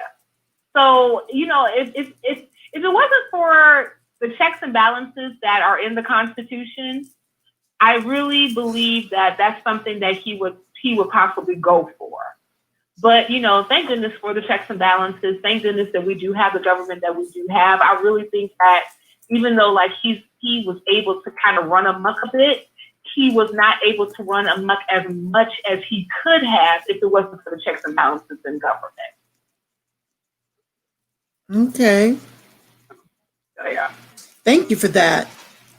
Cynthia, you talked about somebody mentioned Lift Every Voice plan. It's Lift Every Voice but ADOS plan. You must go check it out. It has no teeth in it, and no real reform for, you know, our imprisoned. I was about to say enslaved. Same thing in this country. Same thing, yeah. So no, that Lift Every Voice plan doesn't lift ADOS voice. It has no teeth in it for us. Brenda Renee Smith, they said he is trying to get votes, and I said Biden and Kamala are not. Absolutely, Brenda Renee Smith, thank you for joining the live. Yeah, they're not coming for our vote. The Democrats are going for the Republican and the immigrant vote. They already know the hand of ADOS the lineage is to be a sheeple, and they don't require much. They have managed to make unseating Trump a priority of many of the ADOS lineage. They have made Trump a boogeyman to the people who suffer the most in this country. And that's ridiculous since we didn't put him in office. But this is how we've always allowed them to use us for the vote. Every election cycle, wait. And we waited all the way to George Floyd 846 and Breonna Taylor and so on and so forth. We're done waiting. Protest vote, Green Party or blank top of the ticket, Democratic down ballot so that we can replace the Democrats in office within 2 years. And we can lock up government. If Trump wins the top and we deliver a Democratic Congress, then everybody suffers. We're going to socialize our suffering this election cycle. Because if the Democrats or the Republicans get it all the way, the trifecta, the full Monty, ADOS will be the only ones suffering. We've been suffering. We understand it. We're familiar with it. The rest of the country is uncomfortable. And that's the only way they're marching, because they're uncomfortable too. So let's keep that energy until the ADOS can get the Democrats to deliver on reparations full-chested on our terms. Tiffany says ADOS has a specific problem and we deserve a specific solution. You are right. And we have been placed in the bottom caste due to institutional systemic racism, no fault of our own. Adrian Taylor, hashtag run me my check. I know that's right, sis. Run me my check. That's it. Y'all so creative. They'll make a whole new hashtag behind something I said. Run me my check. We need that campaign. That's right. Jacaranda Williams, welcome to the live, my love. Okay, LBJ was a Democrat. That is why we Democrat for over 50 years. Damn it. Okay. I thought he was Republican. I don't know why there was such a fight for civil rights if he's Democrat, but I guess because at one point the Democrats were the Republicans were the Democrat. What's up, Jay Bird? Thank you for joining live. York 2700, peace and blessings. They are two wings of the same bird, family. Just know that. Jay Bird, not long. I love you, Angela. I love you, Black and Strong. Jay Bird, thank you for the love. What about Vegas? What's peace and blessings, York 2700. I'm glad we get along now, can play nice in the sandbox. What about in Vegas? You need more specifics around that, York, so I can answer you. Cynthia says, strategy mixed bag, hashtag strategy mixed bag. That's for you. What you mean? I have a strategy mixed bag. Right, you know, because you were saying that, you know, top of the ticket, maybe go to Trump, you know, Democratic Congress, you know, we just kind of keep people at odds, you know, until, hey, hashtag strategy mixed bag. Strategy mixed bag. All I know is all we got in us is a Democratic Congress. We ain't got nothing at the top for the Democrats. So let the chips fall where they may. Okay. Yep. They're trying to kick Green Party off the ticket all throughout the country because they are fearing not just the ADOS disrupting this election cycle. We ain't the only ones protesting. Those Bernie bros are hotter than fish grease too, because Biden ain't got nothing in it for them. He said things will fundamentally stay the same from since Obama. And they already said no to that when 100 million of us stayed home last election cycle. It was mostly them because we were, you know, we turned out. I don't know to what degree, but a lot of Hillary got 90% of the female vote, and I want to say 85% of the black male vote. So she got close to 97% black female vote, 81% black male vote. Overall, 90% black vote went to Hillary Clinton in 2016. But it's our fault. It's our fault that Trump won. Right. But it's our fault. Okay. Wait, they vote overwhelmingly for Trump. 100 million stay home, but it's Adolf's fault Trump won. Right, that Trump won. Okay. I won't even have my feelings hurt this election cycle when they run that racket. Yeah, I don't even care. Blame it on Adolf's. We don't care. We let you know up front that we are disrupting this election. Jay Bird says, with some roly-poly, Roland Martin, that's roly-poly advocate over that particular number. And I was like, he said, well, how you going to say, you know, that black people didn't show up in 2016? I said, why are you sitting up here blaming your own people for Hillary's loss? Right. When we overwhelmingly voted for Hillary Clinton more than anybody else. Why aren't you yelling at white people? Yeah. Why aren't you yelling at Hispanics? Why aren't you yelling at Asians? Why aren't you yelling at anybody else? I do not understand why you are coming for black folks. Right. We showed up for her more than anybody else. Okay. Just like we will for Biden.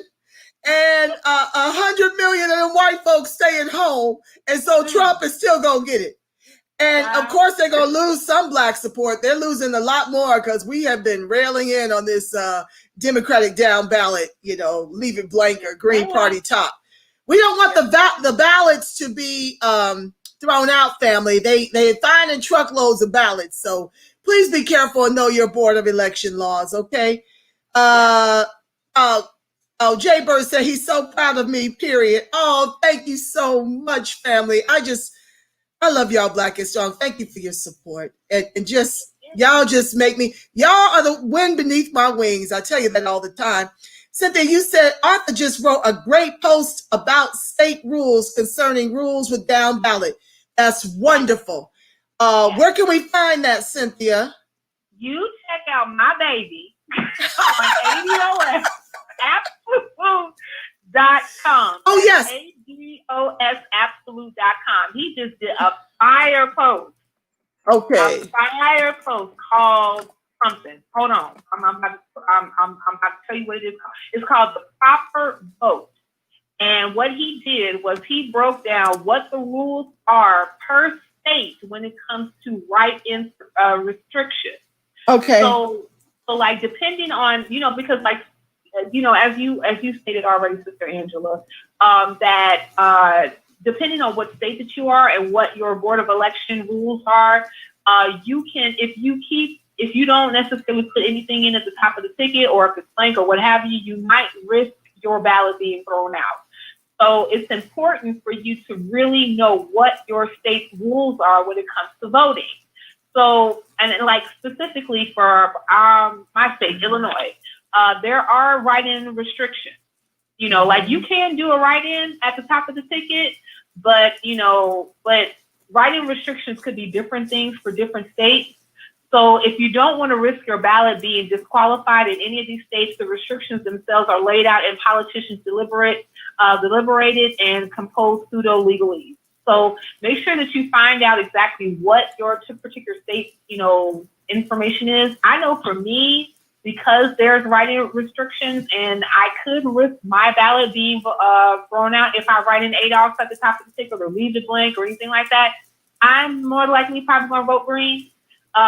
Just because I ain't feeling Trump and I ain't feeling Biden. They both suck. It's kind of like I was on a panel a few weeks ago about voting, and I love the way that one particular panelist put it, and I promise you, he used some expletives, but I'm not going to do it on the show. He said you're going to give us one pile of caca that's hard and one pile of caca that's soft. So it's kind of like, what kind of caca do you want, right? Right. So I just took it saying that you need to making us constipated or giving us diarrhea on November 3rd. That's it. I feel that, and that's how I feel, family. These restricted states are so wacky, and I just don't want us to suppress our own votes. You run that risk writing an ADOS, and I'm saying we'll make it a point by leaving it blank and writing Green Party top of the ticket if you have that offering in your state. They just got it removed off of Texas. I don't know if the Green Party is going to get it back, but check your ballot. But do not put Green Party anyplace else but the top, because I'm here to tell you we don't need to split the Congress, okay? Because if Trump gets it and we put Green Party down the ticket, now that's going to split the Democrat vote, and that could be a dead shoo-in for the Republican. We want the Republicans out of control of the Senate. So do not put Green Party anywhere but at the top if they're offering it in your state, okay? Yes, if you can. And I would even say to you all, family, if you are in Kentucky or South Carolina, two folks that you need to get out of office quick, fast, in a hurry is Mitch McConnell and Lindsey Graham. Period. You need to get them going. I believe the person I don't know who's running against Mitch McConnell, but I believe the person that's running against Lindsey Graham is Jamie Harrison, and I believe that he has a very good chance to win. Okay. So, if y'all can shoot him out. Y'all got to. You have no choice. You must do it. And that's why you cannot run the risk of suppressing your own vote. Do not fool with it. There are a lot of restricted states, and if you're not going to be thoroughly 200% sure that writing an ADOS won't get the whole ballot thrown out, don't risk it. We need this protest vote to count. And when they see the numbers on the percent of us who voted for Democrats, that's how they know ADOS protested this election cycle. We don't need to write it in there. They're going to feel it in the stats that come out, okay? Kunta, teach sister, we love you. Oh, Kunta Nayamibe, I love you too. Thank you so much. Black is strong. Yes, all the love. Ooh, y'all just know how to love on a sister. Tamara Johnson Shealy is going to be a guest on October 5th on the 13%. Make sure you subscribe. Go ahead.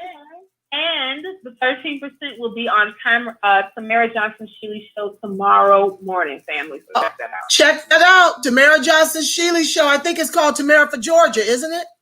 That is correct. I believe it is called, Tamara for Georgia. Make sure that's the name on YouTube. That's her YouTube channel. So please subscribe, get the notifications, blah, blah, blah, all that great stuff. Her show airs at 11 a.m. Eastern time. Eastern Standard Time. Check out the 13%, Cynthia McDonald and Arthur Ward, ADOS Chicago on Tamara's show tomorrow.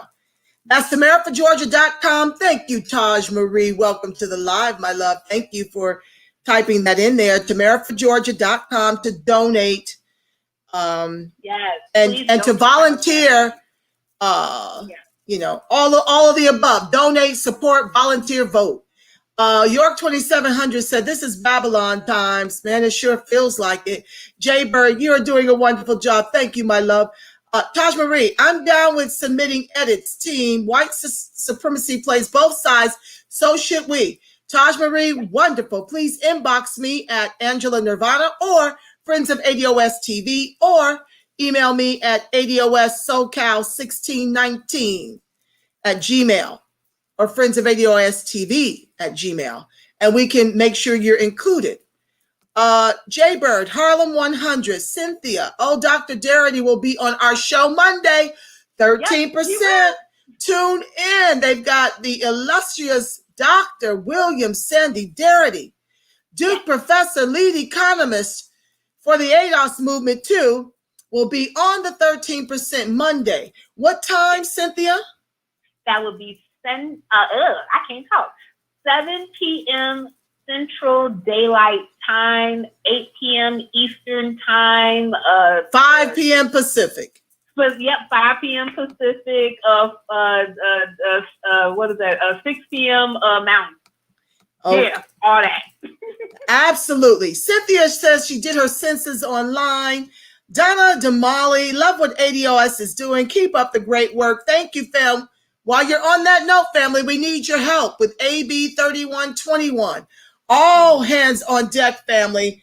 If someone could type this in the chat, we need you guys to call and tweet. We are running out of time to get Governor Gavin Newsom to sign the bill, AB 3121. That's reparations for the ADOS here in California. Let me give you the number. If someone could type it in so I can keep going and get y'all out of here.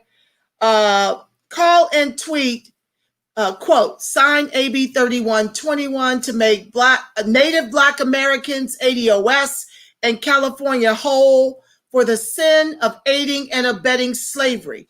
That number is 916-445-2841. 916-445-2841. And you can tweet the same at CA Governor, at CA Governor. That bill needs to be signed by next Wednesday, or family, it's going to be scrapped. And all of the effort that the ADOS California has put, and the nation, ADOS from all over the nation was sitting for hours to be heard on AB 3121 to weigh in as a yes. We're so grateful to this movement, and we are willing and able to do the same for you when it's your turn. But as California goes, so goes the nation. If we can get him to sign that, we're well on our way to getting a study for reparations for the state. So that means 2 checks, because this does not impede on the federal government's obligation in the trillions. But it's nice to start getting the checks from the state as well. We're not talking about either or, we're talking about both and. We need your help with these initiatives. We also need your help with fixing HR 40 edits, okay? Mm-hmm. So please, where do they go for the fixed HR 40 edits? Cynthia, do you know? I know that Houston, ADOS Houston is leading an effort about fixing HR 40. They did a whole commercial portion about it. Also, there's another website. What is it called? I think it's called Black ADOS Caucus. Oh yeah, it's Black AMDOS Caucus.com. Hold on one second, sweetie. I'm typing in about AB 3121, then I can type that. Okay, yeah. So if you all, okay, so once you're done, you can continue to talk. And then I'll have you slow it down so I can type it. Sure. Okay. Cool. So if you guys go to Black AMDOS Caucus.com. On that particular site, they have the listed edits. Now, one of the things that I've done on more than one occasion is I would take those particular edits on their website and I would tweet it continuously to Sheila Jackson Lee, to the Black Caucus, to the Black Congressional Caucus, and also to the co-sponsors of HR 40 in Congress, and also and I tweeted those particular edits, the links to those edits to Kamala Harris and also to Cory Booker, because they are the sponsors for the companion bill in the Senate.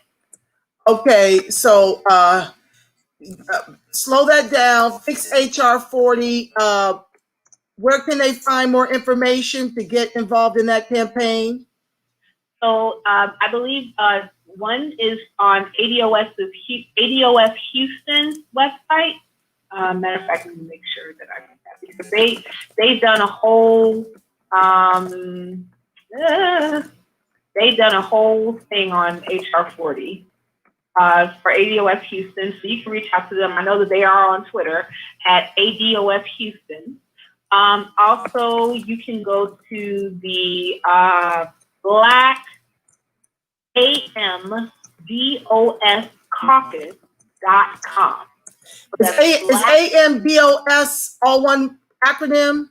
Yes, it's all together. So Black BLACKAMDOS caucus CAUCUS.com.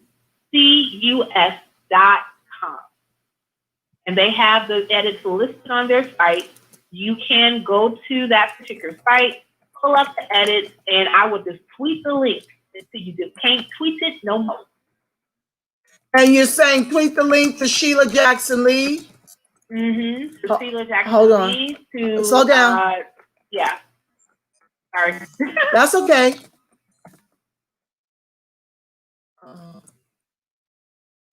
Okay. To Sheila Jackson Lee, because she is she's the chair of that particular committee. Right. Also, you said Kamala Harris. Yep. Cory Booker. Cory I'm Booker. sorry to rush you, but I got to get these people out of here. Oh, you are fine. Okay, Cory Booker. Yeah. And all the co-sponsors that are on the bill. Okay. Thank you. So go ahead. If you like Google HR 40 and pull up the bill, you'll be able to see who are all the co-sponsors on the bill. I believe that the majority of the Congressional Black Caucus have co-sponsors on the bill. Okay. You said FOS regulator. They're responsible for regulating the conduct of business and setting rules for businesses to follow, including the rules on how financial businesses handle complaints. We work closely with the FCA, although we're independent in the way we investigate and decide cases. I don't know what FOS or FCA means. Yeah, that's an independent agency that actually, helps with regulation. That's all. Oh, they're independent and they help with reparations? No, regulation. Regulation. Yes. Okay. Yeah. Maya says, and all that money went into the railroads. Yeah. All the money into the railroads. And let's talk about reparations for all of our stolen intellectual property. Lots to factor in. Jay Bird, love that. It beats a nothing burger. I got some sayings, don't I? $220 a month is outrageous for my health care. Cynthia, that's down from $758 a month for a PPO. Thank you.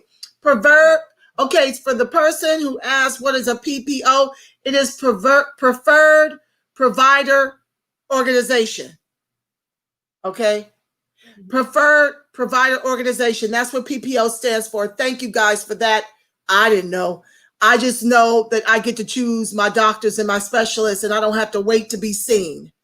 None of that nonsense. I get seen when I need to be seen. Just like an HMO or health maintenance organization, a PPO plan offers a network of healthcare providers you can use for your medical care. These providers have agreed to provide care to the plan member at a certain rate. Okay, when you have the coverage, which is far more expensive than the HMO. Japer says, love equal vulnerability. Thank you. Oh, yes, I do love y'all. Taj Marie, provider is the doctor or medical specialist that you are receiving care for. Absolutely. Thank you, Taj Marie. Okay, I'm almost down there, guys. Okay, public-private partnership to develop healthcare facilities in low-income areas. That can go to the white clinics. That can go to white clinics. What's that mean? Oh, that can go to white clinics. Yeah, so okay, what can happen is that if you have a policy like that, that says, okay, well, this is an agenda for Black Americans, that can still be earmarked money that predominantly white clinics can utilize in order for them to build clinics in predominantly black areas. So they would get the money in order for them to be able to build whatever type of facilities that they want, to say that they're going to service a particular population for these particular people, but it's going to be earmarked for them. So they can do whatever they want with it. I know the clinic that, because they stated that they were going to be utilizing their facilities to help disadvantaged youth, it was still built in an area that is predominantly white. So you're still going to provide a barrier for those youth to even be able to take advantage of those services in the first place. See. So even if it's going to be a white clinic and they're going to actually give services in, predominantly African-American neighborhoods, black neighborhoods, ADOS neighborhoods, you still need to have very specific language that says that you have to build here, provide services here to close health disparities in these particular areas. That particular language that's used in this particular plan, really doesn't spell that out. So I see a lot of loopholes that can be utilized in that language that people can, big conglomerates of like hospital networks can take advantage of that particular money to say, oh, we're going to, take care of this disenfranchised minority group with that money. And they'd be like, okay, here you go. But they can just say, okay, we just service a particular amount of Black Americans in our particular facility here. But it doesn't necessarily mean that they're going to be building facilities or even providing health care for that area. They just say that, oh, well, we'll just provide ways for you to come to us instead of us going to you. See, this is why we need edits. You hear this genius on the line? This is why we need edits. Donna Damali says at least Trump is offering a plan versus the Dems who already stated they are not doing anything specifically for blacks. Amen. My sentiment exactly. I say let's get these edits done. Put a Zoom together, put the best minds in the ADOS movement together to run Trump these edits for him to look at and to consider running on something a lot more refined and definitive for the ADOS. York 27, do you work out? Yes, I work out. That's an odd question. Yes, I do work out. I take care of my temple. Like I said, I was so thrilled to get a women's wellness exam, and the doctor said my body is functioning 20 years younger than I actually am. Okay? I am thrilled to know that. But working out is a part of my regimen. I drink plenty of water. I have a spiritual practice, to keep my peace of mind. I work out on the beach to keep my peace of mind. I love being out there with nature. What else? I get plenty of sleep. I do my best to keep the stress out of my life. It's very difficult while being in the movement, but very necessary to keep your wits about yourself. You have to have a spiritual practice to make sure the fight is on the outside, not on the inside. This is very stressful because there are a lot of sleepless nights with the ADOS movement. All of us are putting a lot on the line to fight for the rights of ADOS. You don't even understand how intense the activism and the advocacy can be. And sadly, the biggest fight is against our own people. That's the hardest fight, is against our own, to get everybody on board, understanding the disparities and why reparations is absolutely needed and why the protest vote is absolutely needed. You see, the boomers are on their way out. This is almost curtains for them. But I'm concerned about the Gen Xers and the millennials, not the ones like me who border. Yeah, I'm worried about the ones like me that border boomer. Okay? But we have got to do something different, and the millennials are screaming for it, and the younger Gen Xers are screaming for something different. They need us to grow a backbone akin to our ancestors. It's not okay that some of us are unicorns and doing okay and are only interested in protecting our welfare. So I work out to keep up with the youth and to keep up with the fight, because they need us now more than ever to be courageous and do things like gridlock government to, stop the hemorrhaging on ADOS while the movement continues to move. So yes, thank you for that question. I could found a way to answer it. Tiffany, yes. Okay, since 73. Wow. Yeah, 20 million black babies since 73. And that was from a few years ago. I don't even know how many moons ago that data came out. I think they stopped putting out that kind of data. They don't want you to know the genocide happening to your own people. That's by design. 20 million.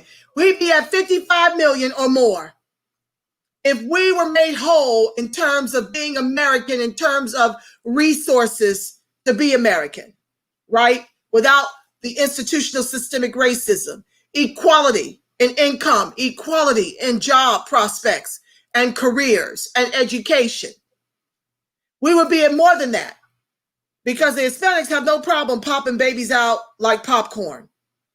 Okay, they are continuing to have their babies because they've got the set asides in us and our taxes to help take care of them.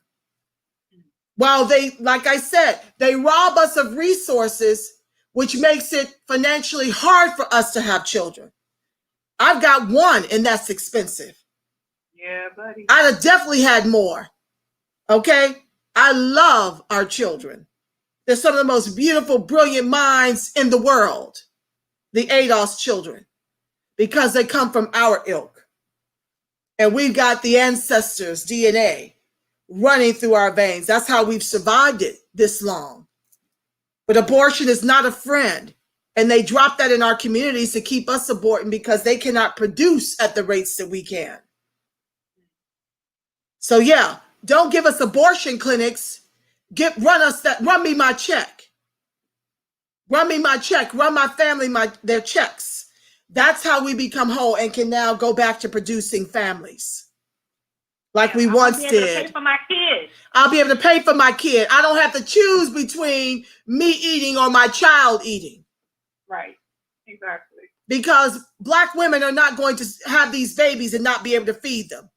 It's mighty funny how the Republicans are pro-life, but once the life is here, they don't give a damn.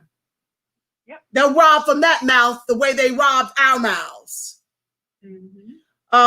Maya says, we have to be able to afford our babies. You are right. Ain't nothing worse than having these babies and not be able to feed them. Ask the mothers who have committed, well, you can't because they're deceased, but those who have attempted suicide, those who suffer from severe depression. Cynthia, you know all about that in mental health. The stress kills us. Yes, it does. Trying to keep our babies happy, trying to give them an American life out of 15 cents. No, yep. Man. Can I tell a quick? She is determined to make this show 3 hours, y'all. No, you're not. No, you're not. No, I'm not. So anyway, check this out. I was talking to my doctor today. You know, I'm very fortunate that where I work is also where my doctor is. So I literally can contact him anytime I want, you know. And I was talking to him about my blood pressure. And I said, hey, you know, I came off my blood pressure for a while because my blood pressure was so good for a minute. So I didn't have to take any medication. I was like, huzzah, right? But the moment that I started experiencing a lot of stress, my blood pressure just went through the roof. And I didn't do really much of anything different as far as like my eating or anything like that.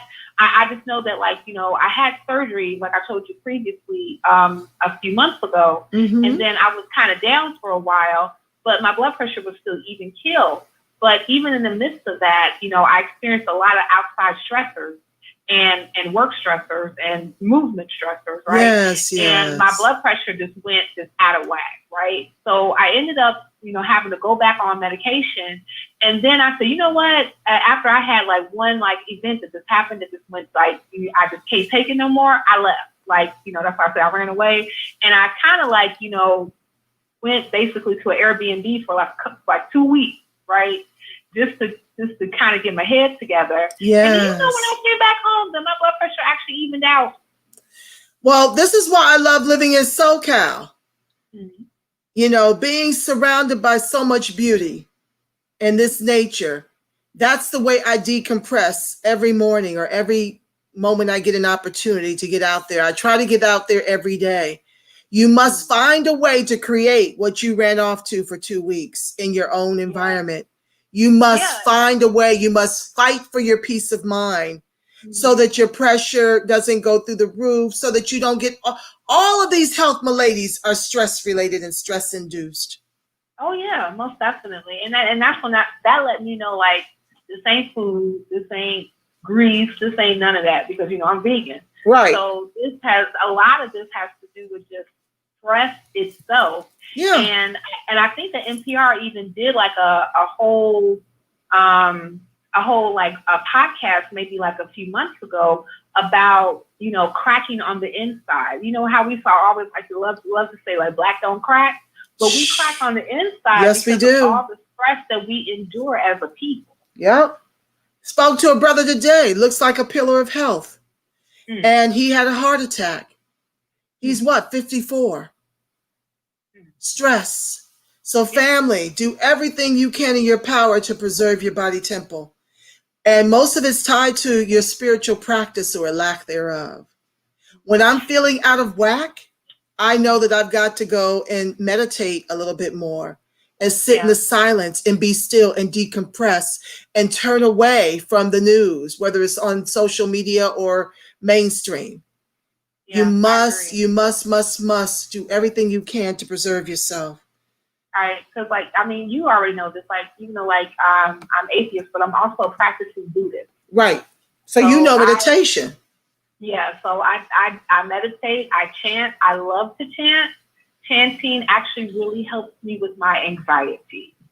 So oftentimes when I feel very overwhelmed, I'm like, nope, everything turns off. Yep. Candles on. There it is. But that's a spiritual practice. Time to get together. Yeah, time to get it together. Yeah. It may not be Christian, but it's a spiritual practice. Whatever that is that gets you back to one. Right. With the one. You are the one. Okay? Let me help you understand that. You are the one. And I remind you of that at the end of every show. That you are the God you're seeking. Okay. But the bottom line is you have to take care of this temple so it doesn't betray you. You must do it. And it's that mind is everything. Mind, body, spirit have got to be aligned to endure the stressors on the ADOS. I want every one of us to make it. So please, self first. When it feels like too much, sometimes I have to reschedule the show because it can be too much.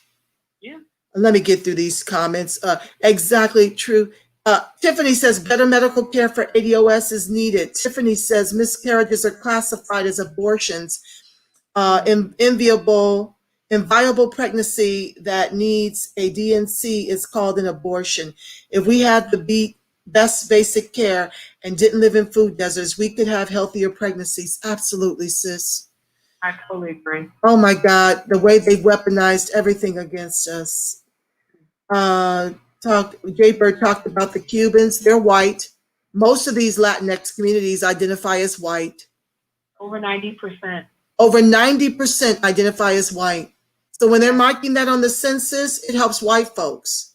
As they flatten blackness, make the Black immigrants more cohesive and whole than us in terms of income and wealth dispositions, while we get ignored, the 90% of the Blacks that are here. It's all a game, family. You must fill in ADOS, American Descendants of Slavery, spell it out. The census is coming to a close on September 30th. You can do it online. Please get that in. We need all ADOS on board for that to get resources channeled to our communities. YVOC Info, thank you for joining the live. Whites put ADOS and Black immigrants in one category too. Oh yeah, that's the problem. And that's why we put a gate up around American Descendants of Slavery. That's your new and final destination through the check and beyond. That ADOS is tied to your justice claim. That gives you that distinction. Keyword anger. Hold on one second. I jumped, Lord. I'm almost there, family. It's just getting too good. I'm sorry. I gotta read everyone. Y'all can tune out, if y'all get tired. Are y'all tired yet? No. Are y'all ready to quit? No. The roof. The roof. It's on fire. We don't need no water. Let the ADOS below. Let the Democrats burn. I don't know. I'm just We'll making. work on the chat later. We'll work on that later. We ain't got time for all this playing around. These folks is ready to get off of here. But y'all think y'all gonna miss something. I know how it is. That's the way I am. Will she just hurry up and get finished? Because when she finished, I can tune out. I can't miss nothing. Y'all worse than kids. I can't miss nothing funny she about to say. Like, she is crazy. Let's see here. Here we go. Keyword wages. Truth. Jaber says he lived in Ethiopia for 2 years. Watch. Wyvox says Ethiopian immigrants get economic incentives for starting businesses that are denied to ADOS. That's everybody, Wyvox. They got set aside for the immigrants to keep us tethered to the bottom, like we not hip to the tricks. Yeah. While they deny us reparations, they spread it about and they want to give us 40 billion privatized dollars to be taken back from white folks to give with the left and take with the right. We hip. That's why we're going to do these edits. Kunta, they replaced ADOS on the chicken plants and all the farms. And all, I mean, seriously, they shut us out of business, out of farming, out of all of it to make white folks whole in those areas. I agree. Donna Damali says abortion is being used as a form of selective genocide for our community. Absolutely. Maya Fowler, you are a jewel dropper. Oh, this is your daughter's YouTube. Well, then I guess you know Jewel Dropper. Hello, Jewel. Jay Bird, remember your census? Yeah, absolutely. Okay. Drex says we need to send a message that ADOS is here to stay. Vote Green Party for president and vote Democratic down ballot. That's Green Party for president and vice president. And like I said, it's to protect our ballot. We have not vetted the Green Party.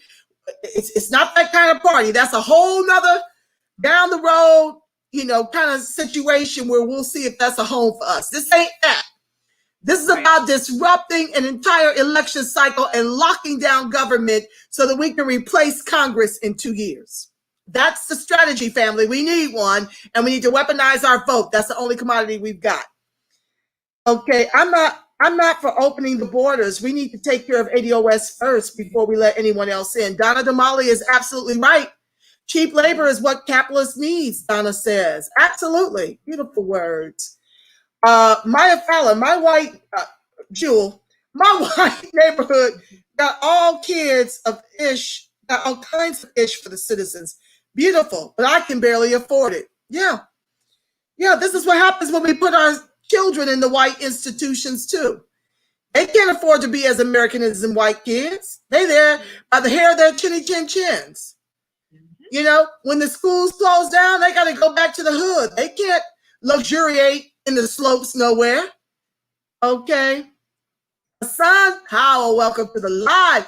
This is one of the brainiacs we want on those rewrites. I don't even know if she's still in here. Y'all know it's very late, East Coast.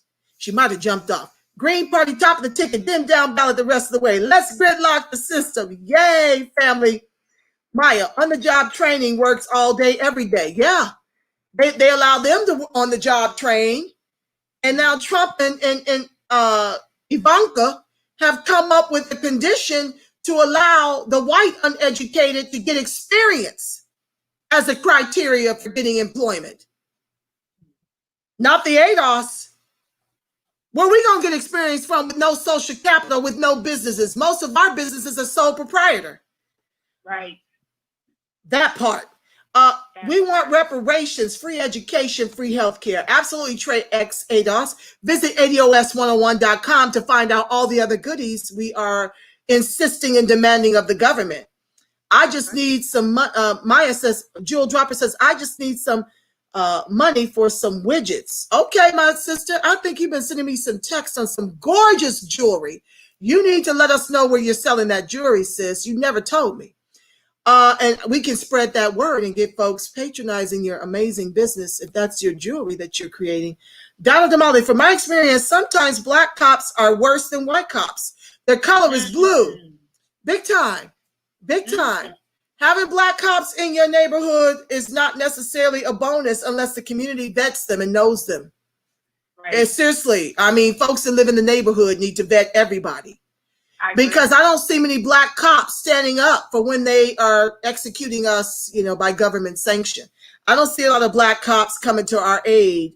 They may stand by and watch, but I don't even see them ratting them out because they got price to pay when they do that.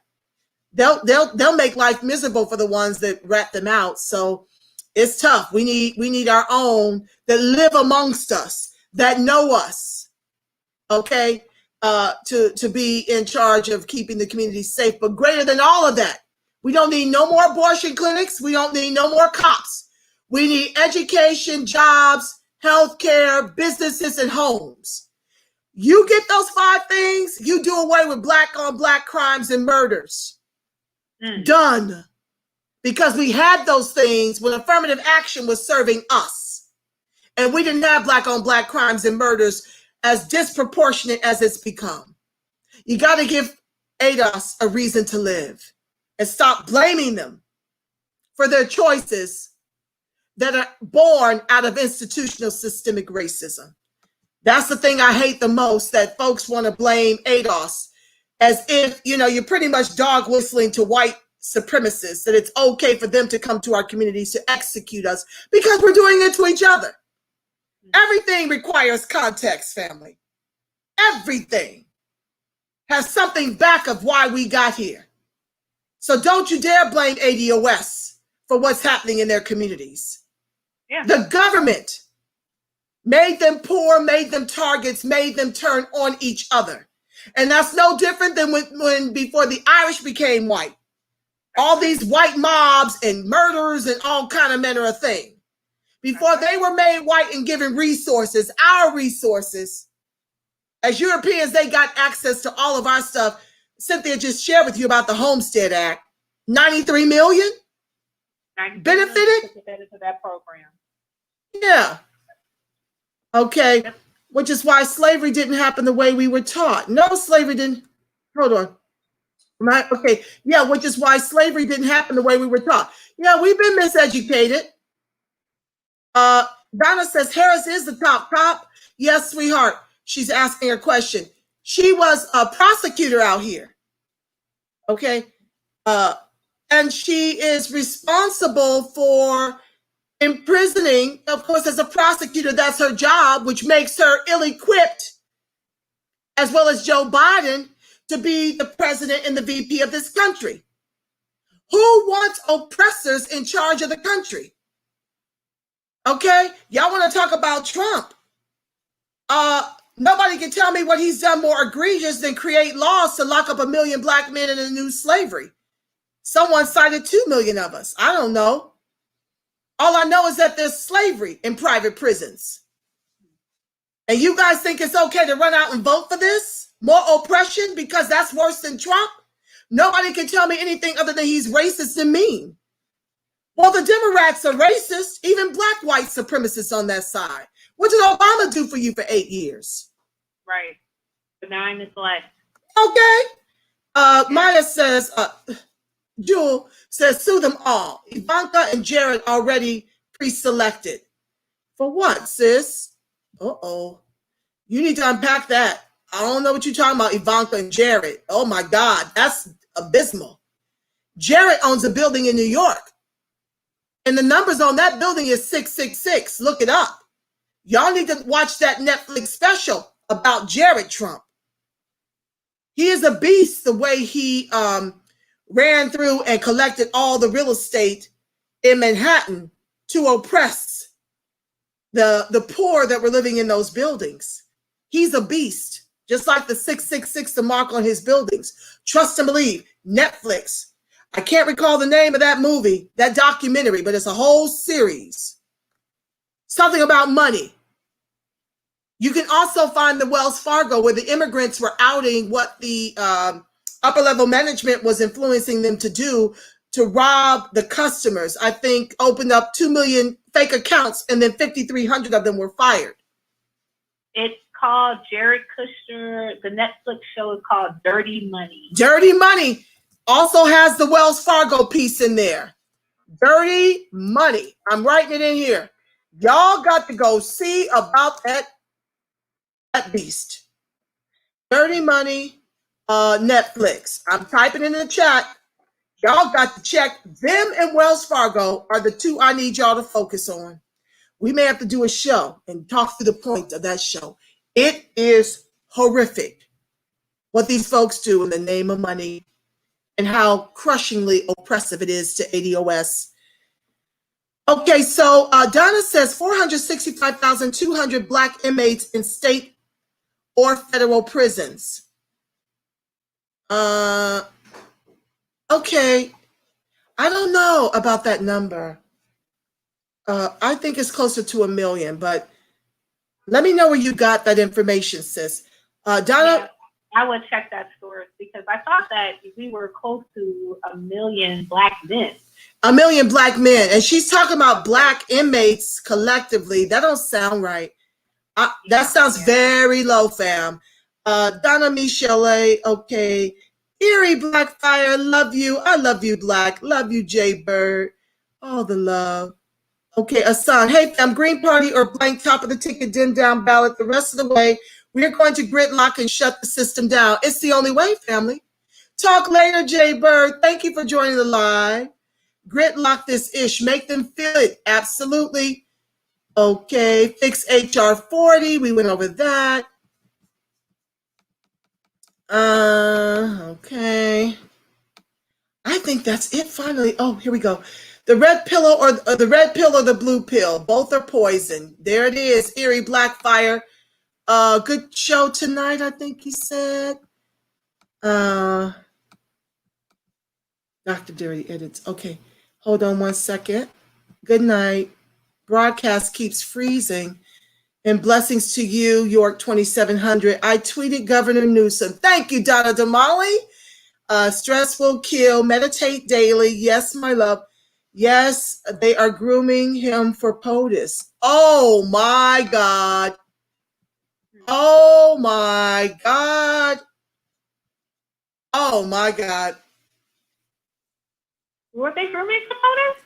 Jared, Ivanka's husband.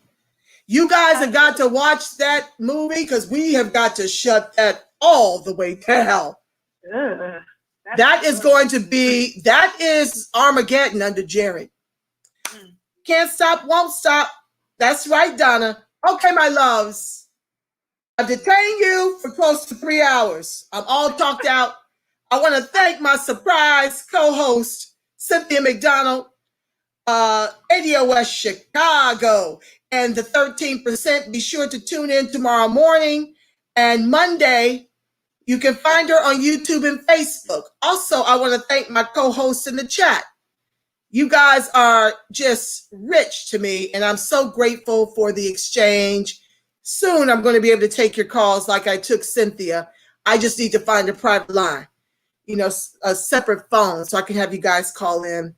With that said, family, I want to just put a covering over you the way I generally do.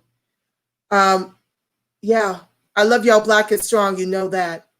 But before we go, I need to remind you that the light of God surrounds us.